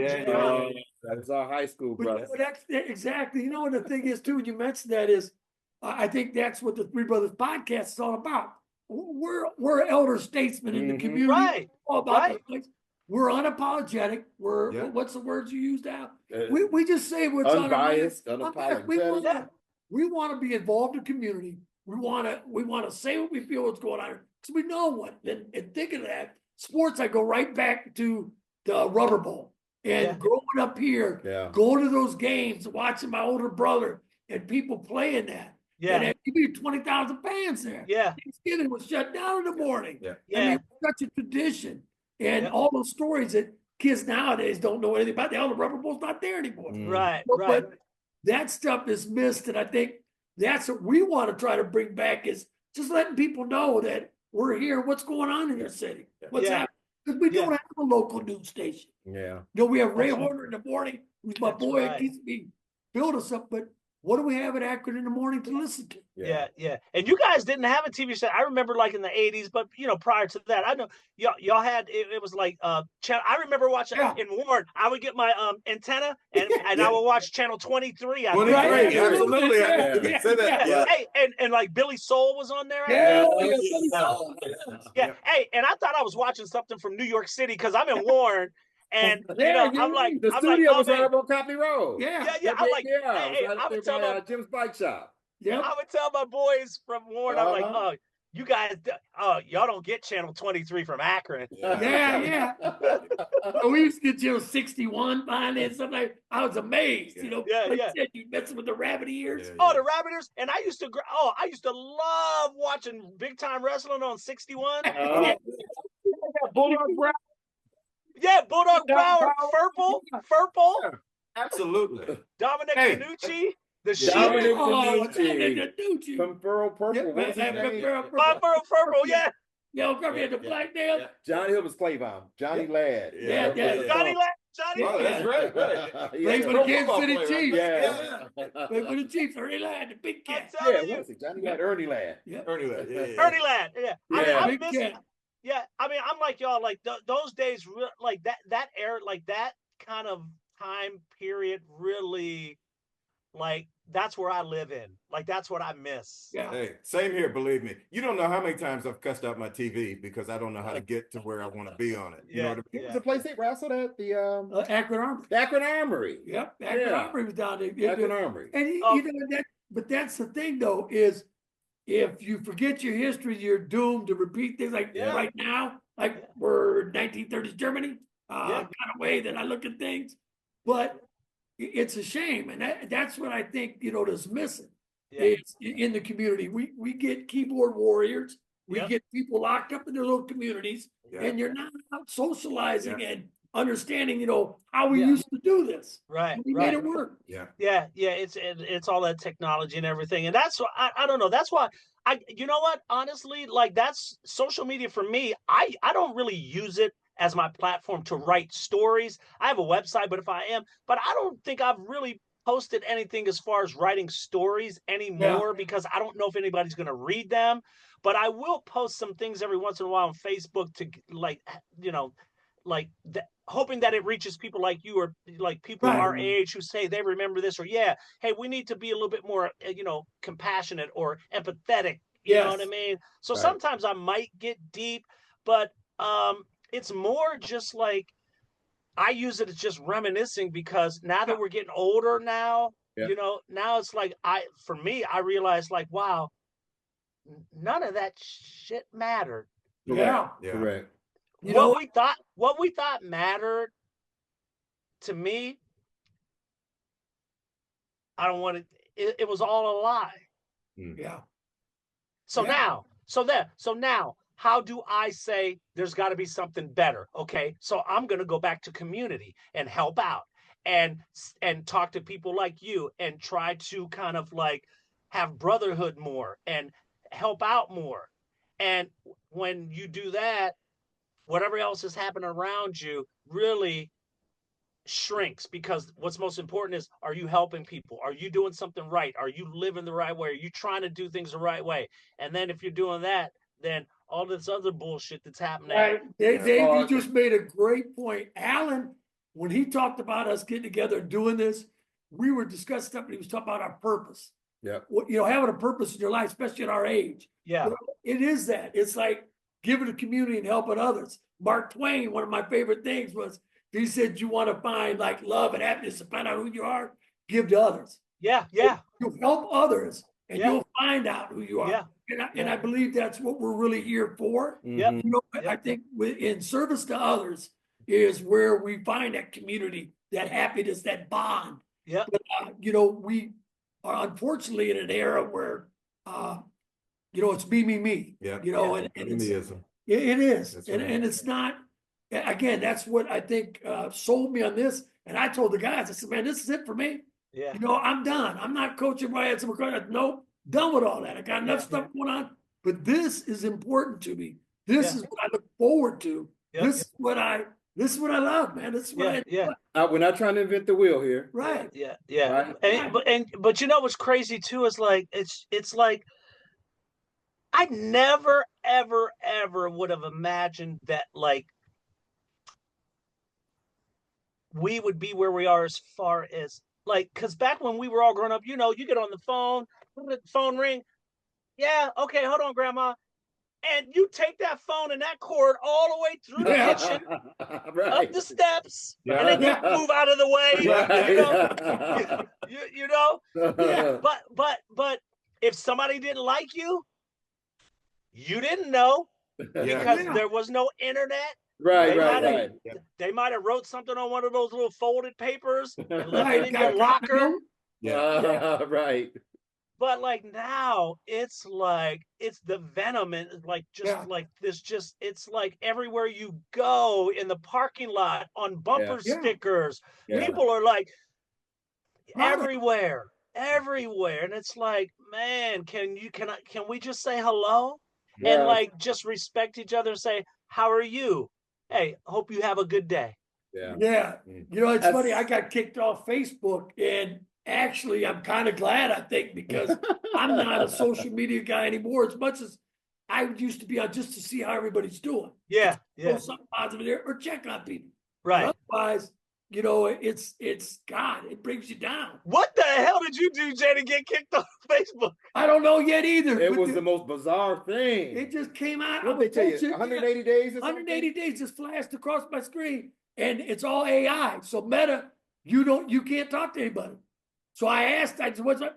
Nothing. They gave me no reason. There was another Jay Brophy on Facebook. Yep. That I reported. Selling Bitcoin. Crypto. Yeah, cryptocurrency. And I reported that. Like, wait a minute. He wasn't doing that kind of crap. Everybody reported. I knew it wasn't him. And then people were, sending him messages. Hey, bro, if you're in the Bitcoin, Yeah. you know me, you know I don't know shit about no Bitcoin. And I tell them that. But what I did was I tried to turn all that in. They did nothing. Me, I just get wiped out for no reason. I didn't post anything. I'm still laughing at Jay selling crypto. Right. What crypto is. You know, Right. And even if he did, he's not going to tell anybody what to do with their money. I was telling Alan and Jay just a few minutes ago, Angela Bassett just said I won $300,000. All I got to do is call her and give my information and it'll be coming. Right. And here's what's funny about that. Yeah, this is He went to Yale with Angela Bassett. In fact, he took her to a concert, Anita Baker concert. Really? He did. They went to Yale together. I always tell people he used to date Angela Bassett, but he won't. Wow, I didn't know she went to Yale. I did. Wow. Well, yeah, but let's not go there. All right. Because they make much too much of a story that if I had known, I would have never told them. All right. But he did go out on a date with Angela Bassett, though. And she was a classmate with him at Yale. That's awesome. So those are good stories. So, what? Listen, we would be remiss if we didn't give you an opportunity. I know you had mentioned your wife Jill opened a store, I think in Canton. Is it a boutique? Oh yeah, that'd be great. Tell people about the store. What's the name of it? It's called the Boutique Experience. A Boutique Experience. Yes. Now it sounds like a bougie place, but it's really not. It's a thrift store. Like what does she call it? Like there's different categories called like vintage, lightly loved or something like that. But she finds great stuff. Some stuff is new. It's not a thrift store, but it's not a high-end store. Prices are really sometimes I tell her, you got to mark these up. Where does she get her stuff? She tells me not to tell anybody, but like she'll go to Pittsburgh and find like not thrift stores, but places, outlets that have things that weren't sold. But she's very particular. So it's and she has all sizes, accessories, shoes, necklaces, hats. It's a cute store. It's downtown, but it's like a thrift store, like the Village Outlet, but not what do you call those? Donations. Yeah. So it sounds like this is female centric. Is that right? Yeah, that's a great. Yeah, You like that, huh? yeah, there it is. We shouldn't go in there looking for golf gears. No. We're gonna get to that. We're gonna get to that at some point. But yeah, that's a great. Yeah, it's for females, for all sizes, all races, all gender. I mean, all backgrounds. And it's a fun little shop in downtown Canton. It's at 437 McKinley Avenue. So it's right downtown where the route of the parade is. Right, that's what I was saying. By the time that the Hall of Fame and everything comes in, we have to do the Three Brothers podcast from the boutique. Yeah. Oh, about that? We can do. We're on the corner. We're on the corner. It's almost the corner. It almost looks like that corner from Seinfeld, the restaurant. Oh, Okay. Yeah, because it's right on the corner. It's brick, big windows. We're right on the corner, just like that. Oh. You know what? That would be a great. We could pull Absolutely, people. yeah. We could pull because that. Oh my God, you guys, that's a great idea. Yeah. Because people from all over the world come. Some Absolutely. people, they save their vacations just to come to the Hall of Fame ceremonies for that week. Yeah. And that would be a great place to. Thrift shop type places. That would be a great place. And Hey, then we're get doing that. We're souvenirs doing and- that. Yeah. Yeah, I would love Absolutely. it, man. We'd be great to sit down there outside. Oh, yeah. Yeah. That'd be great. That'd be a great idea. Okay. All right, fantastic. Excellent.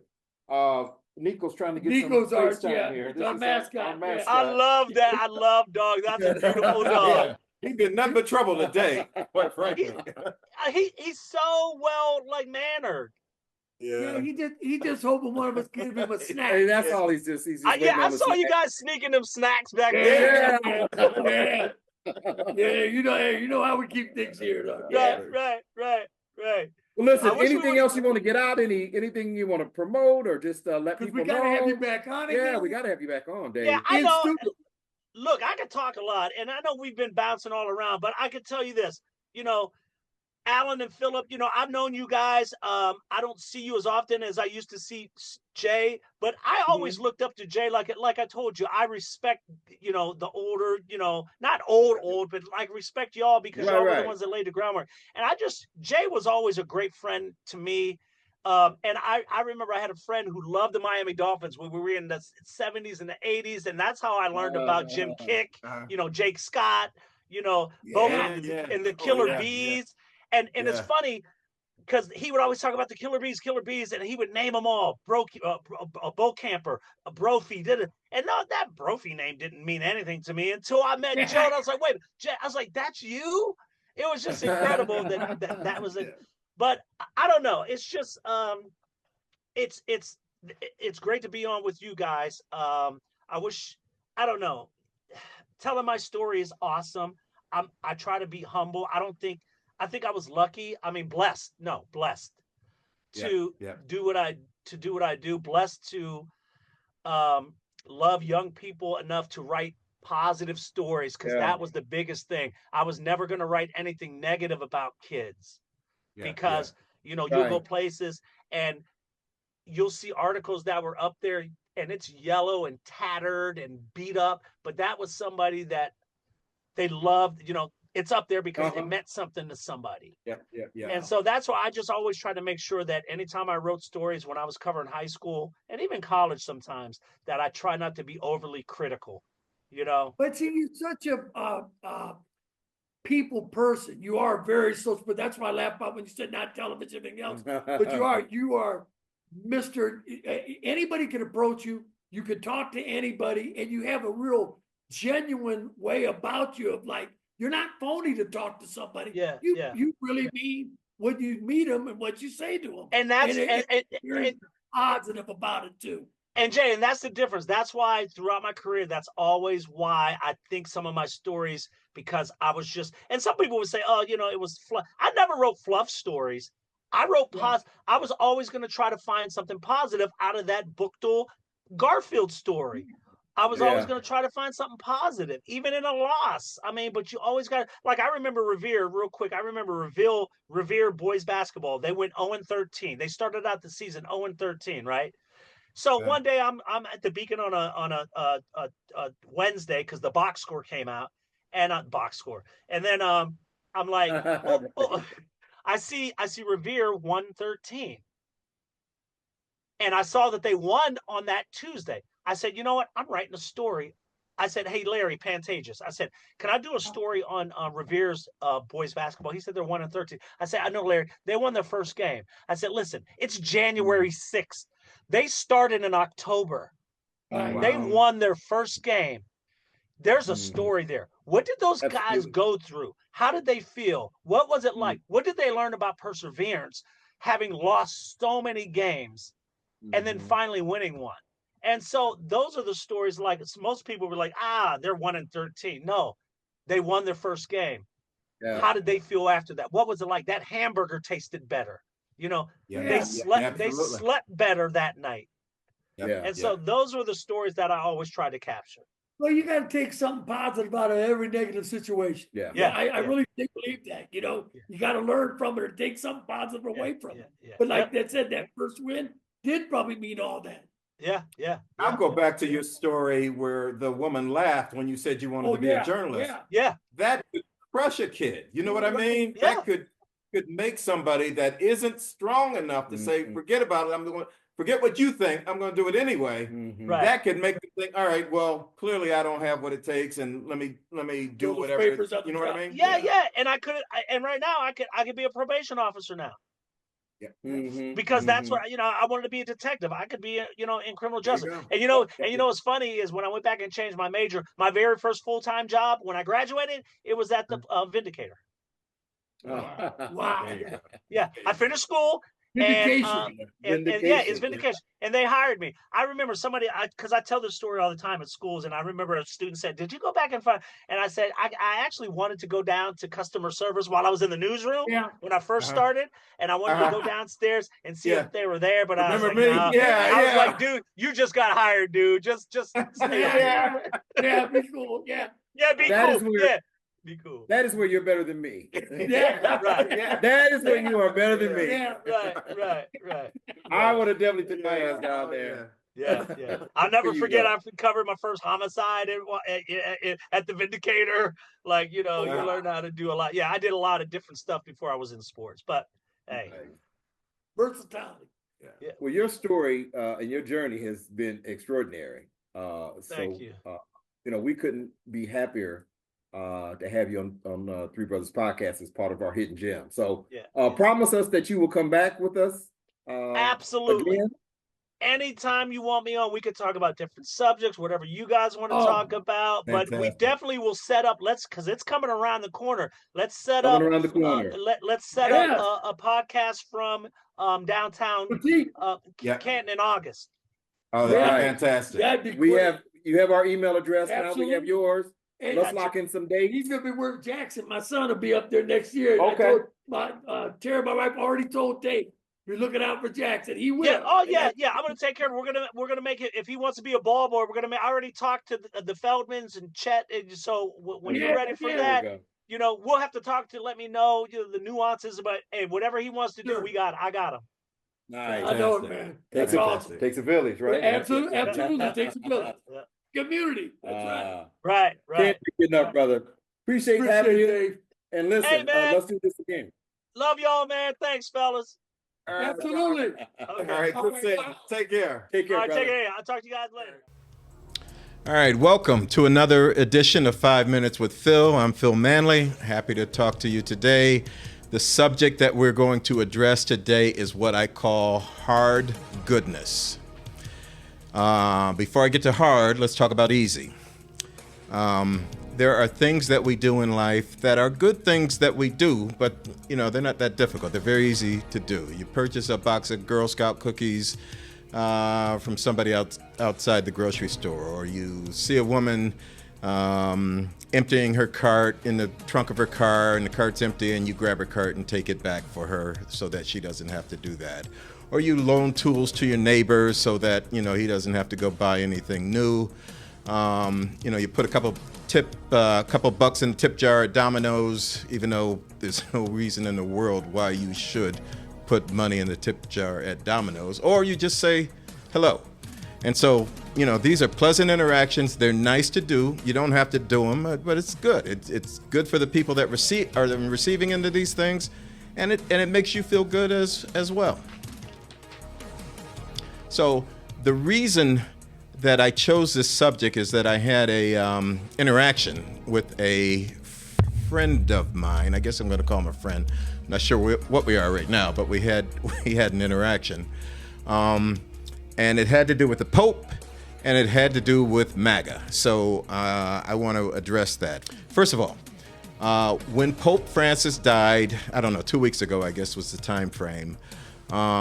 One of the first things that I read was Marjorie Taylor Greene saying, "Evil is being defeated by the hand of God."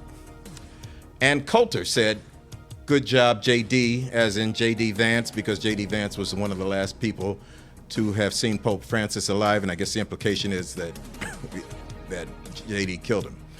Or Benjamin Harwell, who is a close associate of Steve Bannon, who just flat out said, "I'm glad he's dead."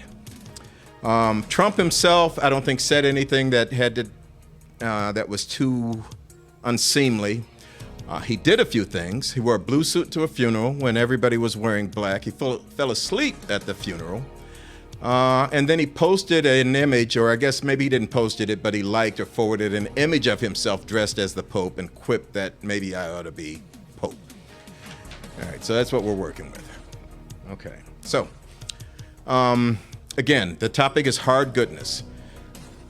How we behave in polite society is basically we search for common ground. If you're talking with somebody and you don't kind of know that person or know where they stand on certain issues, you stay away from those issues. So it'll be, how about the Cavs? The weather's been crazy out there. But on the issues that are controversial or the issues that really matter, we're pretty quiet on that. A great example of an issue would be obviously Trump.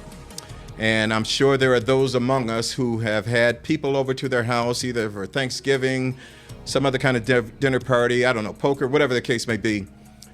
But you have had to think about your guest list based on who is pro-Trump and who is not pro-Trump. And that's just a thing now. That's how it is. But this issue of when we do have Trump people in our presence, we don't bring up politics, is something that Trump people kind of count on. They rely on that. Our silence feels like a nod of approval to them. It doesn't force them to face anything that they believe or why they believe it. And as uncomfortable as it is, we really need to confront people on these issues, especially if we're expecting anybody to change their views with regard to this guy. Getting back to these, this easy good and these good people. They're not necessarily good people. They're easy good people because you don't dig down with them. You only stay at that surface level stuff. You're not really friends, you're just acquaintances. And if there is something that is potentially a thing that may cause friction between the two of you, you don't discuss it and you compartmentalize the relationship that you have with them. So only your neighbor that talks about the Browns or, borrows the tools or anything like that, your relationship just doesn't go any further than that. Doesn't mean they're bad, but doesn't mean they're good either. So let me get to this interaction. And my friend, who I will call Gary, not his real name, posted something on Facebook that really just made my hair stand on end, what hair I have. But the morning that Pope Francis died, he posted a message that said he walked along the beach upon hearing about Pope Francis's death, and he stopped and he wept. And the first thought that crossed my mind was, motherfucker, no, you did not, because you voted for Trump. And it is impossible, in my mind, to have that level of compassion for the Pope when you voted for the exact opposite of the Pope to lead the free world. It just doesn't work to me. So you're deluding yourself in some form or fashion. Maybe you do love the Pope, but I can't fathom that you could have that kind of love that would cause you to weep, and then you would vote for president, one of the most evil human beings that exist on this planet right now. So my thing that I've learned over these last 10 years is that if somebody says something about Trump, they write it, they say it. If it's wrong, I'm going to confront them on it. And not being rude or mean or belligerent. I don't even want to put the friendship at risk, but I will put it at risk if it means that I have to straighten anyone out on what the truth is. So I'm going to be truthful, and I'm not going to let anybody slide on thinking that they're a great person when they vote for this devil for president. Okay? So, and again, my point is pretty clear. Pope Francis was the closest thing on this planet to Christ, arguably. And Donald Trump is arguably the furthest thing from Christ on this planet. So, again, no weeping and voting for the leader of the free world, a man who has spread more hate than the Pope has spread love. Okay. Okay. So, I happen to point this hypocrisy out to my, again, friend on Facebook. And we went back and forth a couple of times. Basically, he said, I don't want to discuss politics. My take was, this isn't politics, this is character. Trump is just a nothing human being, and you're a hypocrite if you can feel that way about the Pope. I didn't really say a hypocrite, but I said what your views are hypocritical if you can combine those two together. And I offered him to unfriend me if he didn't like where this conversation was going, and he unfriended me. So he probably won't hear this, but maybe it'll get to him one way or another, because he's the one that needs to hear it as much as anybody I know. So, okay. All right, so if you voted for Trump, you are MAGA. And, you know, there's been a lot of defining over the years that MAGA is those crazy idiots that don't know, you know, the Constitution from the Declaration of Independence and have no factual basis for their love of Trump, but they just love Trump. That has been the definition of MAGA. That's wrong. MAGA, given that anybody that has voted for Trump knows Trump for at least the last 10 years, you vote for that man, you vote for that individual, you are MAGA. Now, there's different degrees of MAGA. There's stupid MAGA, again, the people that I just described. There's cult MAGA, where Trump can shoot somebody in the middle of the street and they wouldn't care. They would think that that's the right thing to do. There's neo-Nazi MAGA, which is the people that have finally gotten, you know, the license to hate who they hate. There's greedy MAGA, which are a ton of people with money who make more money with Trump in office versus someone else, a Democratic administration, or even some other Republican, quite frankly. And then there's quiet MAGA, which is what I would call this guy that I'm dealing with, Gary, that he doesn't pronounce his love of Trump or his vote for Trump. He just does it. And he is able to get away with being what one would consider a good guy because he doesn't bring that issue up. So in most people's eyes, it doesn't exist. But quite frankly, I know he voted for Trump. You got to address why you would do that if you did it. So that's where I am. At least if you bring up your this wonderful character you have, where you cried by the ocean. Okay, so and let's be clear what Trump is. He led a failed coup attempt against the government of the United States of America. He is a career grifter who has cheated thousands of people out of their hard-earned money. He's a pathological liar. He's a 34-time convicted felon. He's a tax cheat. He's an overall piece of shit as a human being. And let's not forget, not the least of all, he is a sexual predator. So that's our president. Okay, so of all those things that I just used to describe him, let's just take the sexual predator piece as an example. This is the case of E. Jean Carroll, who accused Trump of rape. They had a civil trial, not a criminal trial. And just so those of you who didn't read the transcript of the trial understand what Trump did, he slammed this woman into the wall of a department store dressing room, pressed her against the wall so hard that it literally knocked the wind out of her and she couldn't breathe, she couldn't move, Trump is somewhere around 6'3", 220. She's 5'8", 130 pounds. And then took his fingers, and I'm not going to finish this sentence, but you know what he did. And then, according to Carol, he pulled out his penis and he raped her. Now, Trump was found not guilty of rape. Doesn't mean he didn't do it. He's just not guilty of it. Quite frankly, I believe E. Jean Carroll, I believe the man's a rapist. But he was found guilty of sexual abuse and was awarded, Carroll was awarded $5 million. Again, you're president. Okay. So the question I raised to my buddy Gary that no MAGA person has been willing to answer, and I've asked this of probably a half a dozen people. If you're that compassionate person that you find yourself sobbing on the beach over the death of an 88-year-old man that you didn't know who died of natural causes, yet you are completely indifferent to the sexual abuse, and I believe rape, of a woman by the man that is the leader of the free world, I just asked, explain that to me. He didn't want to go there. Nobody has, because quite frankly, there is no answer to it. So I get that. So I took it a step further, and this was probably too far, but I did it anyway. Basically, I said, all right, E. Jean Carroll, clearly you don't care, but what if this was your mother that Trump raped? What if this was your daughter that Trump raped?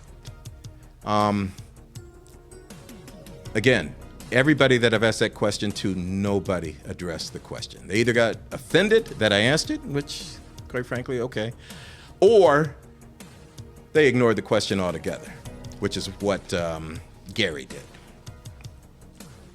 Okay, so I thought what would be interesting, and I didn't do this, but I'll do it now. For all of you MAGA out there that happen to vote for Trump, okay, I'm going to assume that E. Jean Carroll, as a complete stranger, you just don't care what he did to her because you don't know her and you don't care. On the other end of that spectrum is your daughter, who Trump raped or sexually abused. And I would think if that happened with your daughter, there is no way on the planet you would vote for this guy. So the question is, where on this continuum do you fall? What's the moment for you when Trump has gone from I will vote for him to, oh, this is too much, I'm not going to vote for him? So we already know with a stranger, that's not enough for you. What about if it's somebody that you heard about, but you don't know him? You've heard of him, but you don't know him personally. Let's say it's somebody you know personally, but you don't know him well. What if it's somebody you know pretty well, but you're not really friends with, like a coworker, something like that? You work together, but at the end of the day, you go your separate ways. You basically, live separate lives. What if it was a friend that Trump sexually abused? What if it was a good friend? What if it was a relative? What if Trump sexually abused your wife or your mother or your daughter? Those are the issues that we're dealing with, all right? For me, personally, it's just called empathy. That I cannot literally put myself in the position of a complete stranger that was raped by this guy or sexually abused by this guy, but I can feel that person's pain, and that person's pain is my pain. And that seems to be a trait that MAGA lacks. The only thing that they can feel is stuff that affects them personally. And for that, I feel sorry for them. Okay. All right. So I talked about easy goodness. We'll talk about a higher level goodness, and then we'll get to hard goodness. But an higher level goodness is you're driving down the road, you see, a car pulled over with a flat tire, and there's this old man trying to change a tire, but clearly he's struggling with it. You stop, you help the man change his tire. That takes effort. It takes time out of your day. It's just a kind thing to do that is just a little bit above what one would consider typical. Or you see a woman with a couple of kids in the grocery store, and she's in line and she's frantically searching through her purse for that coupon she knows she has because she needs to save every penny that she can. You see this and you go to the lady and just ask, ma'am, may I pay for your groceries for you today? And you do that for her. That's a higher level goodness. Or you have a family friend that's in a nursing home and you regularly go to that nursing home and read to this person, spend time with this person, talk to this person, because you know no one in that person's family is doing that for him or her. So that's a higher level goodness. Okay? Okay. Now, hard goodness. Let me give some examples. Hard goodness is Pope Francis, quite frankly, who up until his dying day dedicated his life to helping others. Hard goodness is Liz Cheney and Adam Kinzinger, who have risked their careers and potentially their lives, quite frankly, because they will not compromise their principles. Hard goodness is Harvard University, who stood up to Trump and said, no, you will not interfere with how this administration runs this university, no matter how much you threaten us. Hard goodness is Jimmy Carter, who seamlessly transitioned from the leader of the free world to, somebody that spent, the rest of his life helping others through, Habitat Through Humanity and so many other things. But literally, he is much more known for his goodness as a human being than he is for being president of the United States. And hard goodness is us, quite frankly. It's, well, not you, MAGA, but every American citizen who's unwilling to condone and who will not stand mute in the face of the evil that is Trump. Hard goodness is when you weep when a white man willfully lies and accuses a black man running for president of being born in Africa because he knows millions of white Americans will grab onto that like it's nobody's business. So, hard goodness is standing up against your white racist friends and saying this is wrong. Hard goodness is demanding that your elected representatives hold accountable a man who clearly led a failed coup against the United States of America. Hard goodness is voting for the person best qualified to lead this country and not the person most likely to preserve your white privilege. Hard goodness is having the same empathy for the least of us, that stranger, that you would have for a member of your own family. That's hard goodness. If I am within earshot of you and you say something about Trump that is clearly bullshit, or something about something else that just clearly shows your hypocrisy with regard to Trump. Other stuff I'll let go, but Trump stuff is just too important. I'm going to tell you you're full of shit. I'm not going to let your Trump lies stand. I'm not going to let your hypocrisy stand. You want to vote for this devil? Fine. But don't talk to me about being a good man. Don't talk to me about weeping for the Pope on the beach, because all I see is someone that's full of shit. When you do a summary of the Pope's life, and this is just a few things that I learned about with him, he spent a considerable amount of time working on the climate crisis. He promoted unity between Catholics, non-Catholics, and non-Christians. He apologized to the survivors of sexual abuse that was at the hands of the Catholic Church. He addressed poverty in multiple countries. He offered refuge to people who were being persecuted in their country. He allowed priests the freedom to be able to forgive parishioners for the sin of abortion. And I'll put that in quotes because that's how I saw that. And he expanded the role of women in the Catholic Church. Now that's just a snapshot of the things that this man stood for and that he did. Here's what Trump did, or has done in his first 100 days. He's fired people. He's deported people. He has taken funding away from people. And with his tariffs, he's billed people. All he knows how to do is just hurt people. He doesn't give a damn about anybody. He doesn't know how to do a good thing. He has no empathy. He is one of the lowest human beings that I have experienced in my lifetime. And so if you want to talk to me about why this man should be the leader of the free world, by all means, I'd look forward to having that conversation with you. But you look forward to what you're going to get back, because I'm going to give you everything that you deserve. And that's my 5 minutes.